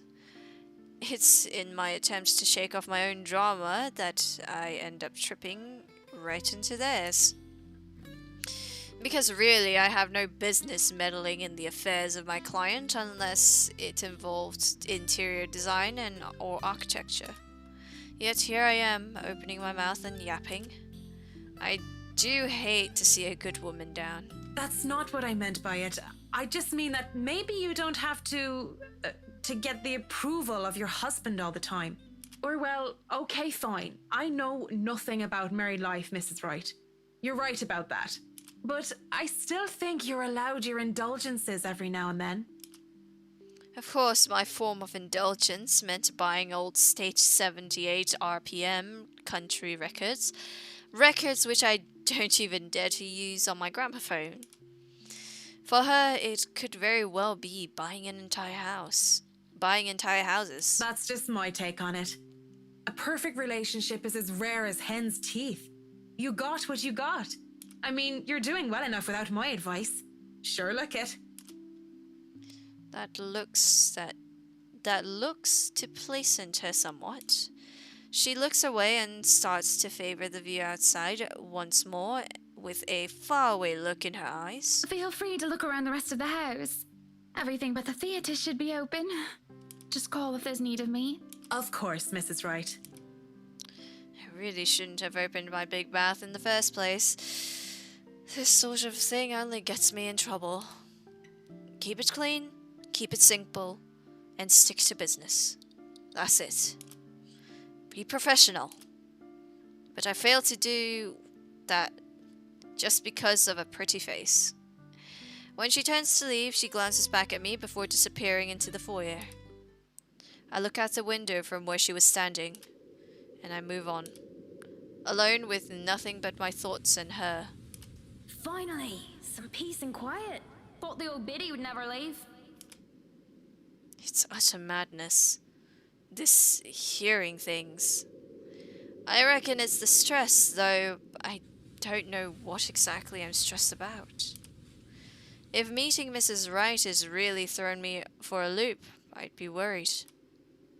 If I'm developing some sort of psychosis or disorder, well, I'd call a doctor. But hopefully it isn't that. Not right here. And not right now. I mean, it could just be a personal talking cricket, the conscious, so to speak, and I'm only noticing now. Though, if it is, it isn't very helpful. Pushing the dilemma of voices in my head aside, I go back to work. And I barely make it a few steps before everything tilts and shifts. I don't really stumble, but it feels like I'm being thrown off my feet and the rest of the world just follows. Though my feet stays firmly on the ground, even if I stay mostly upright, I feel like I've been heaved and put off balance. I have to close my eyes in hopes of willing the sudden sense of vertigo away. But when I open them, oh sheesh, I don't want to see. I don't want to fucking see. Where's my... Wait. No, I don't want to fucking see. No. Oh my god, this looks like the worst job I ever did. It could be worse. Oh Jesus. Oh my god. I fucking hate this game. Well, I don't feel any less sick because of the sight that greets me. Blood dripping from the walls and the ceiling, pooling downwards and seeping into the curtains and carpet. A wave of nausea stronger than the last hits me, along with the overpowering stench of blood and gore. I want to bolt. The rational part of my head is telling me to flee. And I would have gladly done as it asked, but I didn't hear her. In here, Marianne. Come on. I have something to show you. Oh, no, don't go, don't follow it. I could have ignored it, would have ignored it, if I only heard it in my head. But I swear that this time, It's coming from one of the rooms, much further into the study. And I feel compelled to pay attention. I can't just turn away and leave. Not when it's her. I don't even think as I follow the sound of her voice. I don't want to see. Oh, Jesus Christ. You can't do that! Lorianne. Lovely Amanda Lorianne. She was my friend. The only one that I had at St. Samthans. I was a scholar, the Clarity case in the school of privileged and prestigious young girls. They all looked down on me, if they cared to look at me or acknowledge my presence at all. All except her. Oh, stop your crying. You know better than to listen to Maeve. Why I gotta teach that butterface a lesson? Wait, no, lass! I don't want you getting into trouble with the sisters again! Relax. It's not like I'm going to stomp her and her lackey's arses flat like last time. Come on, let's just go back to our dorm room. I don't want to be on my Tobler while you go get yourself punished. You'll be fine. Gip's there with you. Lorianne was there when I needed her, through my highs and lows. Having her as a friend made being in a strange school away from my father all the more tolerable. She saw this poor, helpless girl who was kept down and shunned by everyone else, and being the kind soul that she was, she rescued me. So brave, so beautiful. She was something else. I'll eat all the chocolates stashed away in your closet if you go. I can get more. Just don't go complaining to me if you get a tummy ache because of that. Well, you don't want to get detention on a weekend, do you? It's a Friday. We can go to town and have some karaoke. And we can have a go at druids and demons again. You're not going to miss that just because of Maeve, are you? Sometimes I question what I did to deserve a friend like her. In the darkest corners of my mind, where treacherous thoughts lurked, I thought that she only felt sorry for me. Maybe she was just a good Samaritan, offered a helping hand. Perhaps I have been too selfish to return the favor. You have a point. I'll just kick her arse on Monday then. That's not what I mean! I know what you mean, Em. Wait, where are you going? You just told me you wouldn't cause trouble. I still have something to do. Don't worry. It's not like I'm going to burn down her dorm room or something criminal like that. I'm just going to talk to her. Maybe I'll make it so that her room smells like a dog's air biscuit. That'll make it an excellent weekend. I'll see you in a bit, Marianne. Lots of tumblers. Because when she told me that she loved me, I couldn't admit that I felt the same. Not to her, and not even to myself. It was wrong. I was taught that way. Husband and wife, one man and woman. Unclean, impure. I prayed for her and for our sins and for salvation. I wanted to apologize for her disregarding her feelings so callously. It must have been like a slap to her face. A slap in the face for her. But life had gotten in the way. Exams, which were trivial in hindsight now, took top priority. I had to keep my grades up, to keep my scholarship for my father. I told myself I would apologize to her when those were over, that I needed to focus first and not let anything distract me. It had been easy when she avoided me like the plague. She was upset. I get it. I don't want to see. Ah! Oh god, that's so gross. Yo, this is such a pain to clean up. Just looking at this pains me.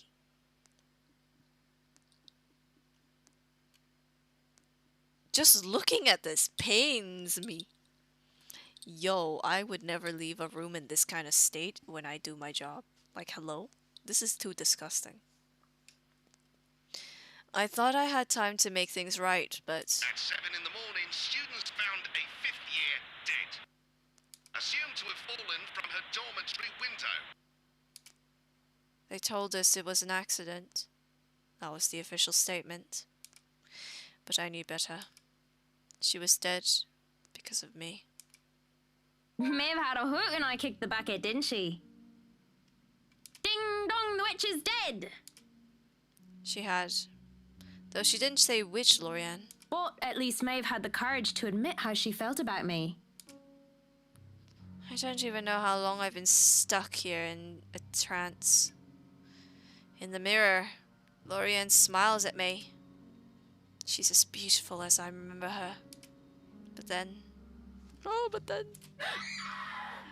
I feel the bile rise up in my throat as as her clean image warps into how she looks like when... Oh, that's not that bad. How she looks like when they found her dead body lying on the cold, hard ground. Good Saint Divna. Great wonder working in our affliction of mind and body, help me. I'm seeing things, hearing things. Am I going completely insane? Looking everywhere but at her, I hope and pray that it's enough to will whatever this is to go away. It doesn't even immediately register in my head that I can just leave. You, on the other hand, can't even look me in the eye. This isn't real. You're not. You're dead! I'm dead. Because of you. And you won't even look at me. Look at me. Why would I want to look at you? Girl, you're creepy as hell! My breathing quickens, and I can feel my heart being torn apart by her words. I'm so sorry, Lorraine. Oh, her name's Lorraine. Fuck. Look at me! I can't take it because she's right. It was my fault. The least I can do is look at what I've done. Lorraine, broken and bleeding, looks at me with such hate-filled eyes. An unnatural smile stretches across her face, and I can only see malice in it. Then she lunges as... Oh, fuck, hello. She lunges as the mirror ripples around her form, the glass parting like waters on the water's surface for her.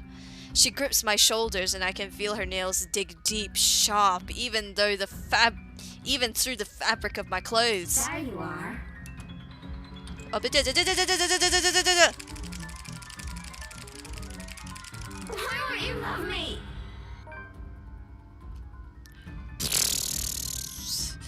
Ooh, that's what you get when you play DVD. Apologies spill through my lips as tears cloud my vision. But I won't give in to this madness. With every bit of strength I have left, I struggle to get away from her. Fear grips and threatens to choke me. I endure. I escape. And without turning back, I stumble back out. In a panic, I don't even care to look where I'm going. With one hand to the wall to steady me, I just hobble as fast as I can away from the study. Away from that mirror. Freedom is bittersweet. I'm free from the madness, it seems, as running out of the hallway reveals it to be in pristine condition. But it means I've turned my back on Lorraine again. I have no plans of stopping. Not until I know I'm safe. And if that means walking back to Luxburn, as ridiculous as the idea is, then so be it. Someone suddenly grabs hold of me, however. Fingers digging deep into my shoulders, and my heart nearly stops. My body seizes and I nearly scream. Marianne, you look awful. I mean, not awful, but did something happen? Are you all right? This is right. Without thinking, I sought comfort, seeing that it wasn't her. It's a sudden impulsive thing to do, And had I been in better condition, I wouldn't even dare to be doing such a thing. But I didn't know what else to do. Though I know I shouldn't, her warmth, her scent, they grounded me. She is intoxicating. Marianne, what's going on? Oh, you're shaking like a leaf. Tremors run through my body as soon as my mind realized I'm no longer in danger. I wanted to cry, scream about what I had seen, but like a scared child, I couldn't control myself. My mind couldn't reconcile with what I had seen. I should have written it off as a figment of my imagination, yet I can still feel her nails cutting into my skin. Are you sick? Should I call for a doctor? I'm sorry, Mrs. Wright. Just feeling a little woozy and lightheaded is all. Let's get you somewhere to sit down then. Come on, don't worry, I have you. A lie. But a whole lot less complicated than telling her I was attacked by a dead girl. When the feeling of fear eases off, I feel nothing but shame for my actions. I quickly backed away and as I clear my throat and nod my thanks. I think I've had enough looking around. If it's all right with you and Mr. Wright, I'll meet you outside. If you're sure, I'll have the car started. Do you need assistance heading downstairs? I'm all right, ma'am. Just go on ahead and I'll be right there. It seems to pleasant her worries, though only for a brief second. Before she heads down, I don't miss the concerned glance she shoots my way, hiding quickly under another smile. I won't begrudge her for it, that worry. The look on my face must have been a strange enough sight as it is, on its own. Even I am still reeling from whatever that was. Her voice still whispers in my ears. After all these years, she's still... No, Marianne. Shaking my head of the thoughts, I drag in a breath, then follow shortly after Mrs. Wright. Whatever has happened in the past is long gone. Only memories now.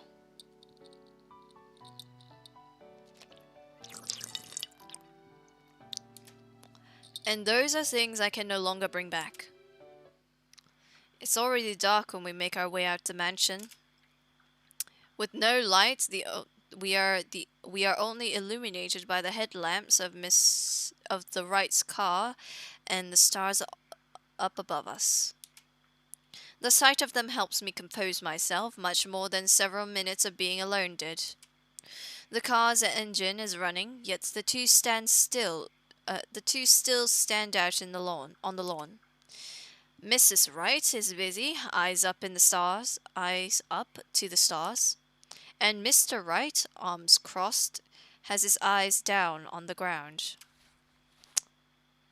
It is the crunch of the grass under my heels that brings their attention to me. About time. What took you so long?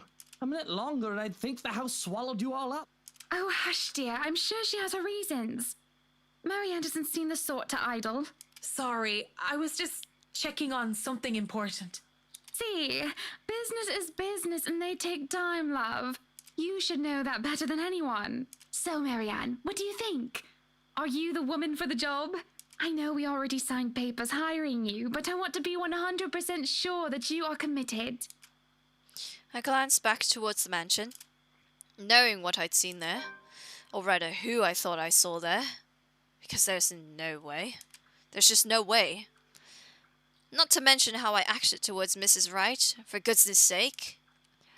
I should feel the slightest bit hesitant. I was lucky. I've seen enough films to know what happens when a promiscuous woman enters a haunted house. This is my chance to turn it down. Make excuses, say that I'm not up for the task, that I need to take care of my old sick father. Just pay the fine, which is probably outrageous for a contract like this, and let it go. I should turn it down. But For some obscure reason, I can't. In the same manner, I haven't let her go of the regrets that has shadowed me since that day. Much as I hate to admit it, even to myself, seeing her again, the mischievous glint in her eyes, the loose tendrils of her hair curled around her face, it's something I terribly miss. And now that it's here, almost within arm's reach, my father would tell me, sometimes you just simply have to go through with it. Consequences be damned. And, well, I really don't have any logical reason to say no. At least not something a client like the Wrights would want to hear from a professional designer. It's certainly an interesting project. You can be sure I'm seeing it through the end. Such dedication! Oh, I do love the determination. You were always determined like that, weren't you? Hearing her voice once again sends a chill running down my back. I can't wait for this day to be over.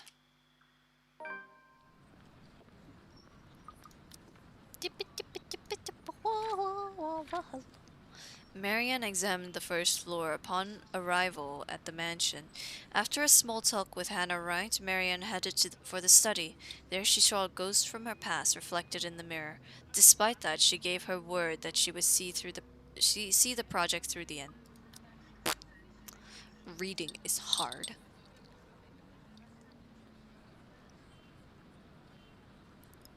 From the mansion and through Ainslam, I rode with them in silence. Excuse me, but as soon as we hit city proper, I asked to be dropped off and bid them good night. I thought it best if I didn't stay too long in confined space with either Mrs. or Mr. Wright. Both seemed to cause me serious trouble, and if the project had been any less interesting or grand, I would have dropped it without a second thought. Would have, shouldn't have, won't. I assure them that my place isn't too far off, and I fight off the urge to roll my eyes and groan when whiskey throws me a little smirk. But even in my own home, peace is elusive, as is sleep. I lie awake thinking of what I saw at the mansion, and of who I saw. If I so much as hear a single whisper from her, if I so much as see a wisp of her hair, I'm afraid I'll go mad. But none of that happens, and it makes me feel hollow. For 2 nights I had trouble sleeping. But it's only one morning, when fatigue has already let me rest, that I'm reminded of what terrifies me so.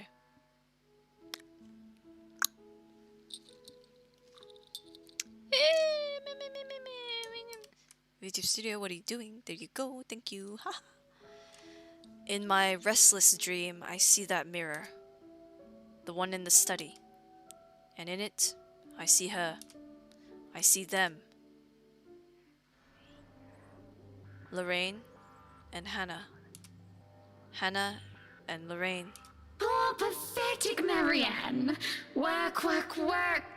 She'll work herself to death. See, she doesn't listen. That's all she did. Look at what happened to me. They talk among themselves with cruel smiles and venomous tongues, or rather to themselves. 2 heads, 1 body. A horrible mockery of these women, as if they were one and the same. More's the pity. Life goes on and goes out, and she doesn't even see it.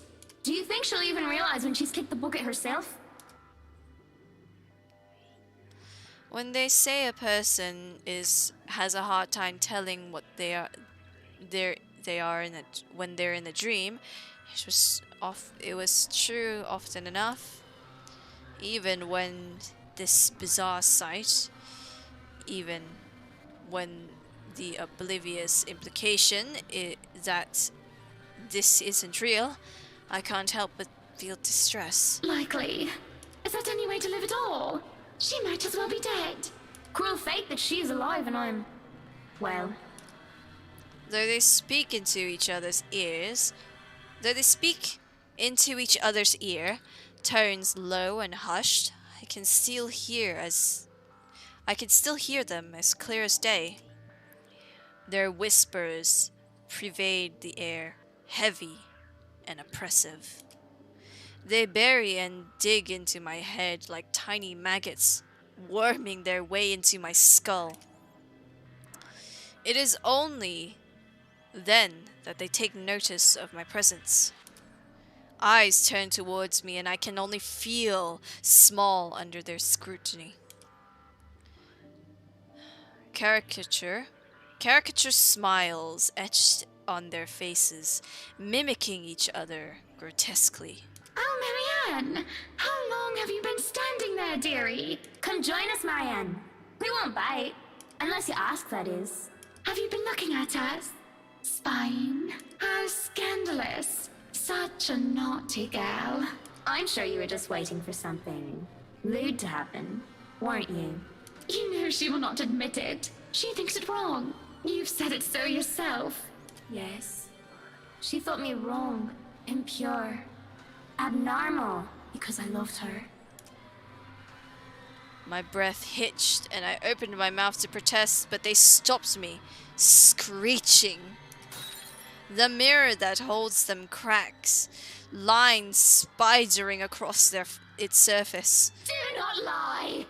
We know the gluttonous thoughts you try to deny, girl. All those desires you bury beneath that sickening guilt. You act the martyr when you turn the bed you lie in into your own hedonistic hell. You are nothing but a tainted soul with filth-stained flesh held together by falsehood and pride. They look livid. And when it looks like they would lunge, I wake, feeling like the wind had been knocked out of me. With a groan, I squint and find a certain fluff ball sitting on my chest, looking as pleased as Punch. She is the overlady of the cats, queen of despair and destruction of nice furniture. Though I can't stay mad at Her Majesty because it feels like she did something good this time. I was having a nightmare, but I can't even remember what it was about. Trying to recall leaves a terrible pit in my stomach. Maybe it's probably better that I don't remember. Good morning, Baruthiel. Who's the good kitty? Are you hungry? Is that why you woke me up? A content purr comes from my sweet dear before she jumps off the bed and trots towards the kitchen. On the other hand, it takes me a bit more before I roll out of bed and start my day. Morning before work is always quite an affair. A quiet affair. Shower first, then a mug of coffee and a bowl of oats. Sometimes I do stretches and I always check my work email. The Wrights will be moving into the mansion today. I don't think the paperwork is officially done yet, but it isn't too far-fetched to think they were allowed to start their move despite that. Rich people like them will always find ways to get what they want, after all. I'll be leaving you again today, Beth. So you behave and make sure not to shred up my new covers, okay? And don't worry, I didn't forget tomorrow is Black Cat Day, so I'll throw you a party. But only if you behave like a proper lady. She barely gives me a glance as I say that before going back to her own food. Cats. Still, better than humans most of the time. Too bad I have to work with humans. The place is already busy as soon as I get here. The foreman, one that I recommended to the Wrights for his work ethic, is early as usual. Already he's instructing men here and there with the bigger loads. I have no chance to talk to him as Mrs. Wright appears and greets me with a smile. Mrs. Wright, I hope everything has been to your liking thus far. Good morning, Marianne. It has been delightful, and these men have been very helpful. Look at all this. It's so busy here. I'm getting tired just looking at them go. No complications so far with the movers or the previous owners of the mansion, I hope? If anything, the only one being problematic is Luke, if I'm to be honest. He can be such a diva, but I do like that about him. She stops looking up at the upper landing where Mr. Wright comes through with 2 other movers and the mirror from the study. Oh, do be careful with that mirror. We wouldn't want anyone getting hurt because of broken glass. Why are you even having it carried around? Oh? You did say you didn't want the mirror, and I keep getting distracted by it. If I'm going to turn the study into my office, I'd rather not have it there. Where can we put this? Well, you are not putting it in our room. Why don't you go, I don't know, put it in the wine cellar for now? We can figure out if we'll store it in the attic or somewhere else later, yes? You heard her, boys. To the cellar it goes. Mush! The movers bring down the mirror, one step at a time, no matter how much the man tells them to hurry. An unsettling feeling grows in my stomach as I see our reflection in the bloody thing. And I look away, not wishing to risk anything. If I see Lorraine's image in the mirror now, I wouldn't know what I'd do. I don't have the luxury of privacy right now, and I'm not going to break down in front of all these people. As soon as they go to the kitchen, I realize I'm holding my breath. I let out a sigh of relief when I think nobody's looking, and I go back to the task at hand. It'll be a terribly busy day, and there's no need for me to even think of anything else. I think with the 4 men, filled him, guys. Fill him in which room is which. It seems I'm doomed to not get any significant work done without being interrupted when it comes to these particular clients, however. Marianne, dear, have you had breakfast yet? Well, I do believe it would be considered brunch at this hour. Oh, yes, Mrs. Wright, You must join me. Johans has already been breaking in the kitchen, as they say. I do not see the others settling down for a meal anytime soon. Someone might as well enjoy the food while it's hot, and that someone might as well be us. I should say no. I really must say no. But the way she smiles at me makes it difficult to do so. Look at how ridiculous I'm being, acting like a silly nervous schoolgirl with a crush. It's just brunch, and who am I to say no to a client? It would be impolite to do so. It's not like I'm going to agree because of anything other than propriety? I'm not agreeing just because she batted her pretty eyelashes at me. if you insist. It really isn't any of those. But it's something about her eyes. Rather, she looks like she needs a good talk. A friend. And although I'm not supposed to be chummy with my clients, there's no harm in pretending, right? Of course, I've been wrong on many occasions before. Maybe there'll be plenty harm in pretending that I cared. Because pretending I care might lead to actually caring. Being alone in the same room with the missus leaves me reeling as I find myself paying too much attention to her. It seems so borderline unhealthy how much I'm getting obsessed, even if it's just by looking. And it's the little insignificant things that I notice. The way she plays with her hair and how she smooths down her dress. Up, higher, come on now. Whiskey's annoying voice in the other room helps pull me back to the ground. I'm just looking, aren't I? I know that someone like her wouldn't even look at someone like me. Still, there's some time to turn around this bad decision. I'd really like to thank you for inviting me to breakfast, Mrs. Wright, but I already ate, so I should really go back to work. Nonsense! You arrived so early. You must not have gotten a proper meal. Sit, sit. I'd situate us in the dining hall, but it is a mess right now. Her concern is sweet, as is her smile. But I'm really not here for idle chit-chats, something I keep forgetting. Oh my god. We're both distracted when the food arrives, and it's enough for me to stay, at least until the meal is over. No more, no less, just to be polite.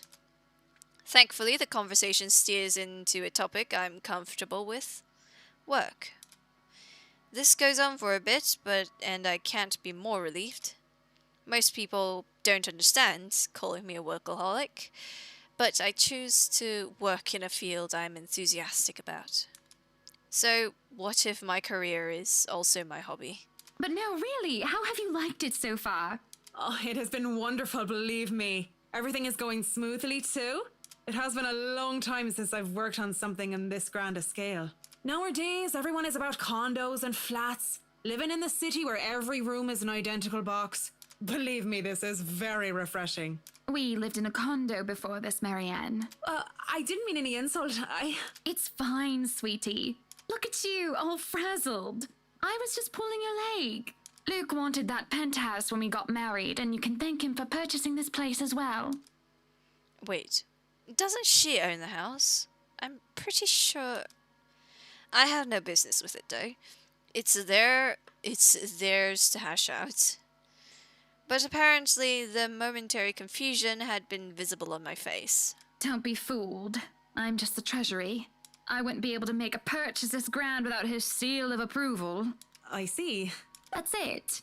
That's all you have to say. Yes. What else is there to it? Without warning, this nice, friendly chat developed into something horrible. Something sad. But I really don't know what to say, Mrs. Wright. We were talking of no topic in particular, and... Luke. We were talking about Luke. About him not eating breakfast with you? About him treating me as if I were some treasury. Despite my general dislike of the upper class, I sometimes feel pity for them. They may have all the money in the world where material things aren't a problem, but they don't even see what they've become, where they've ended up, and what they've done most of the time. They're shut in by their own trap, forced to play along with society's expectations and do anything to stay where they are and to keep what they have. A world where even people feel or are treated like they're mere possessions. When someone is at the top, the only way for them to go down, the only way for them to go is down. I've worked with many Hannahs and Lukes and Whiskies, but I've never been one of them. I don't pretend to understand their world any deeper than that. I merely know what I've witnessed before. She looks lost, speechless at how she betrayed herself. My pity for the likes of her returns. Nothing but pity moves me as I speak before she can say anything else that might ruin or break her. I won't speak a word, Mrs. Wright. Not only am I contractually obliged to, it would also go against my principles. This is no one else's business but your own, and it should be kept between the two of you, and whoever you wish to seek counsel from.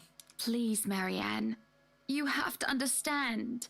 These sort of affairs, if anyone were to know this, they could just twist it and we'll be ruined. All I ask for is your silence on the matter. The way she practically begs me to keep quiet about it is disheartening. I have no plans of speaking about anything I hear, especially if it is about their private affairs. But the way she looks at me and the way she just expect some sort of fallout because of this. It makes my heart clench. Well, I'm keeping that information confidential as well. It's not like I have any other choice, do I? Thank you. When the last of the food and drink is gone, the door opens as if on cue. Madam, the photographer from Luxury Living is here. This was a wonderful meal, Marianne. You're free to return to your duties. I must excuse myself. It was my pleasure. And thank you for the food as well. She stands up and leaves, and all I want to do is reassure her again, to prove that I am someone she can trust. So, when she looks back my way, I didn't fight the smile that found its way on my face. I feel giddy. But the feeling dies down afterwards as I sober up. Oh well, back to work. Soon enough, I find myself drawn to the kitchen where the right butler has returned to. He's already claims the space and telling movers to back off, and none dares to question his proclamation either. My kitchen. No kinder allowed. Little men running around with knives especially. We do not want any accidents to happen now, do we? Good? Good. I mean, it is a knife-wielding German standing there. Wielding Germans. Oh, is it a knife-wielding German standing there? I don't think anybody would be insane enough to refuse his request. I hope I meet the age restriction, or at least the height restriction, because I'm asking to be let in here. You are allowed inside, McCulloch, but not the little ones. A shake of my head and a roll of my eyes is all I give him. It's not like I'm going to be any trouble to him. I just need to look around, get my bearings. The breakfast had been distraction enough. I don't want to think about what we just talked about. I just needed to get my head straight and get back to work. The movers work efficiently and even when they're left alone, and they do quick work of their responsibilities. The head foreman comes, standing in the doorway, to consult me on this and that, or that, and I have to go help out every now and then.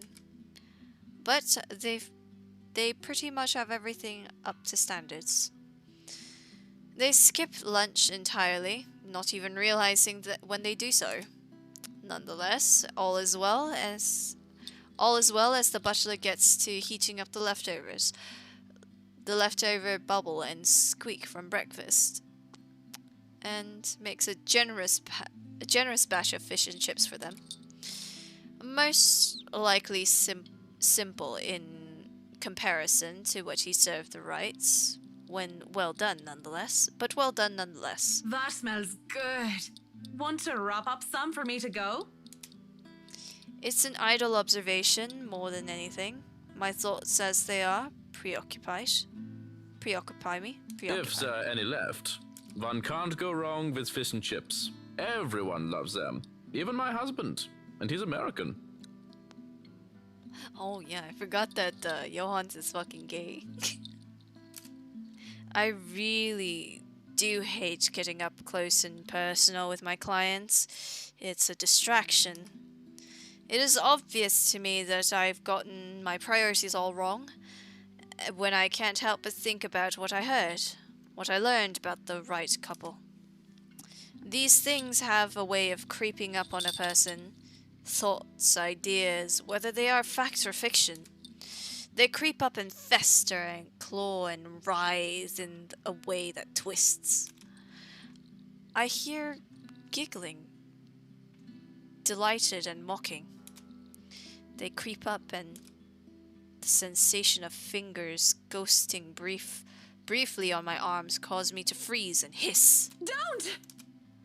I half expected her to be there. Whoa, no need to scream bloody murder. Oh, fucking hell, is this bitch? It's just me. Quiet down before you break glass. But it's just whiskey. Don't do that again. Ever. I don't like being scared. Though I don't believe that the likes of spooks being startled is not on the top of the list of things Marianne liked. Lucky for him, I have nothing within reach, or he would have gotten into friendly terms with something like a rolling pin. What was with that reaction? Were you really scared?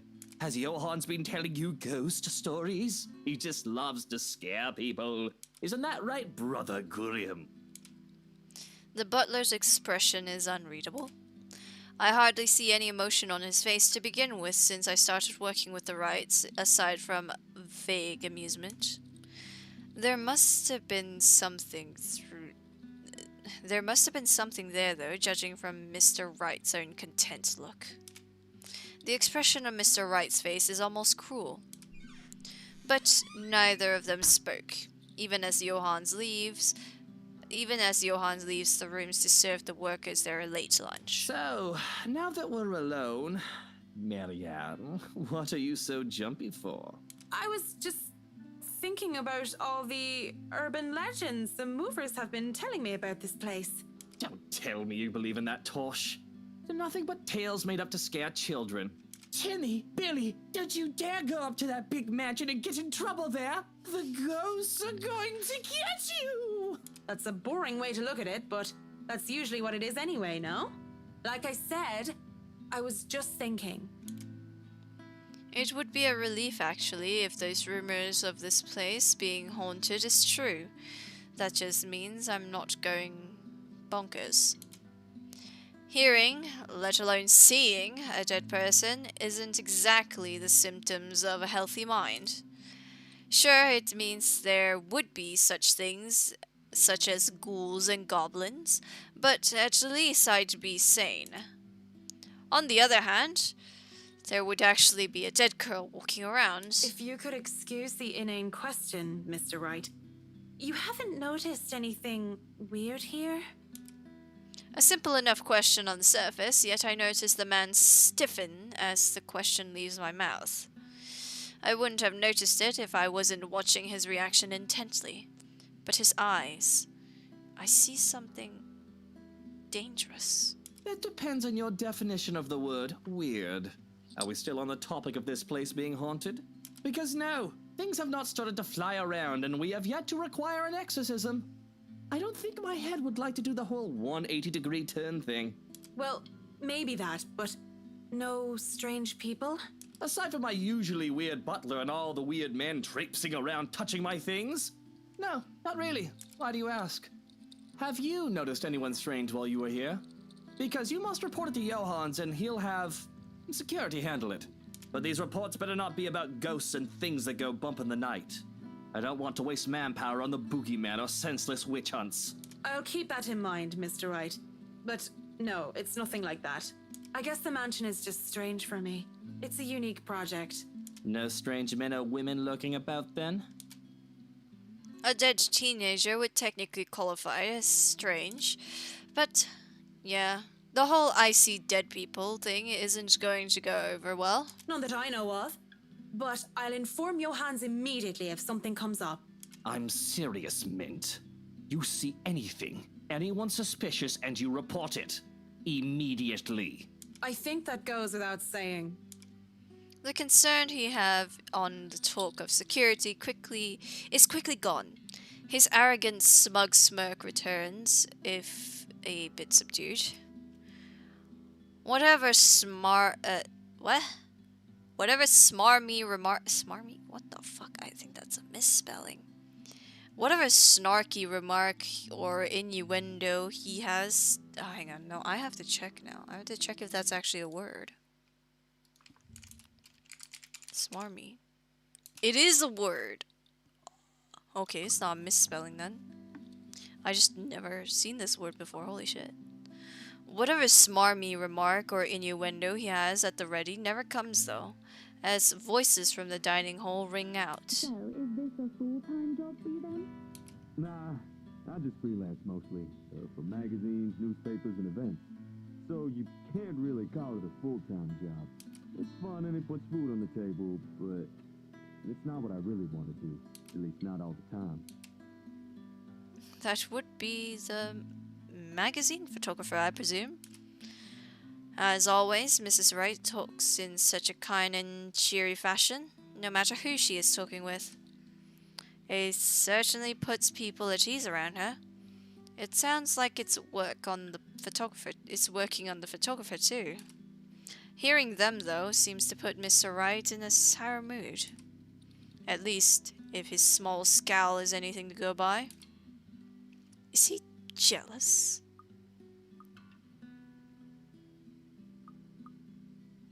You're not gonna go out there and join Mrs. Wright? You're starting to look strained. If you want your picture taken so badly, I'm sure the photographer would oblige. What is it that you want to do then? Films. Documentaries mostly. But cinematography is a lot more difficult than photography, right? I was working on this thing, actually. We need to get you away from the butler. You're starting to sound like him. No, I'm not joining Hana for an interior design magazine photo. What am I, a piece of furniture? Look, did a lot of you have anything else crucial to do today? Marianne.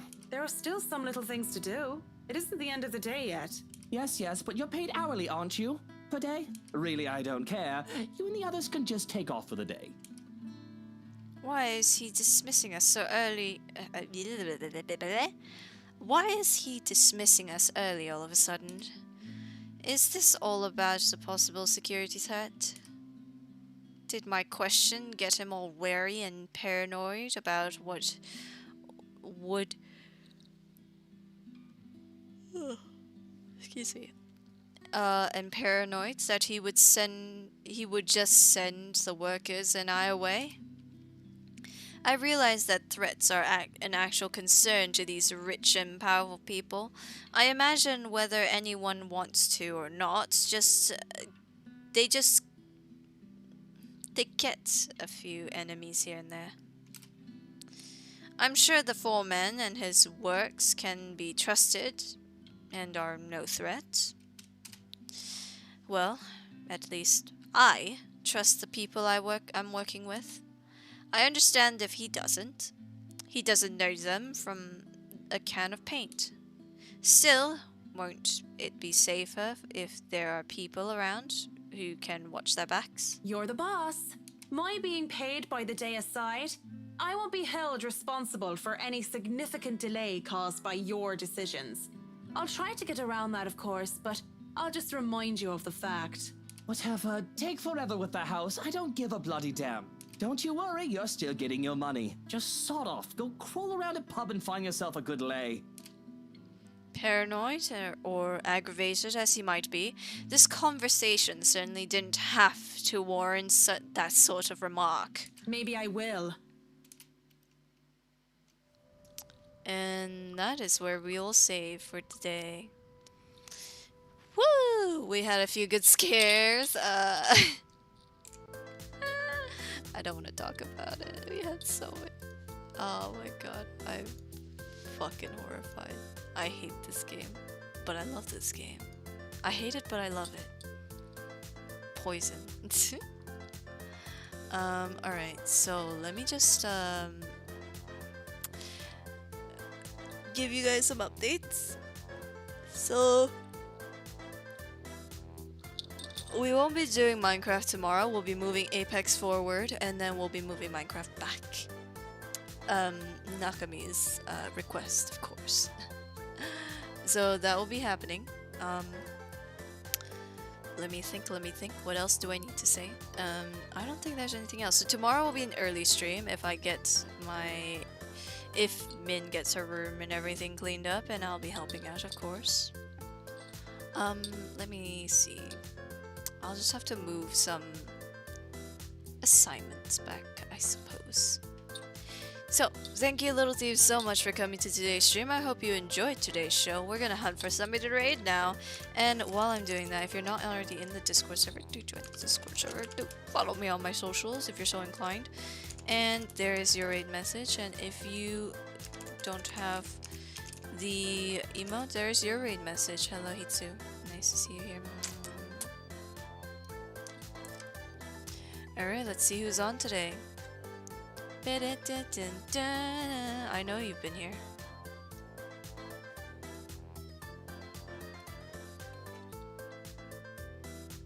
had to turn down the volume because I didn't want to hear the whispers in the night.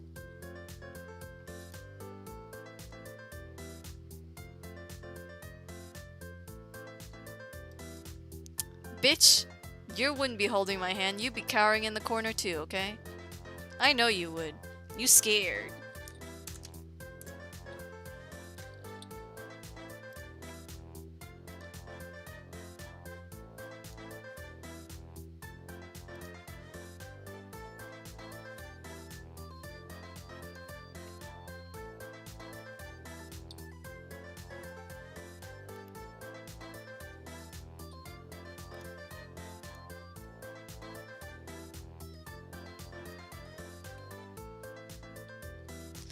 Let's see. I don't think I've rated this person before.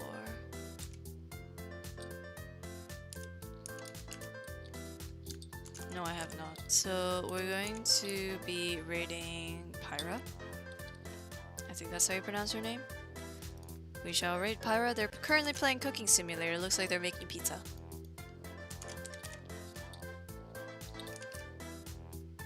So let's go give them a nice rate. It seems they just started, so I hope you guys will have fun. We're gonna start the raid now. Thank you all once again so much for coming. I'm gonna go have a snack because I'm hungry. So thank you all so much for coming, and I'll see you, my little thieves, in the next one.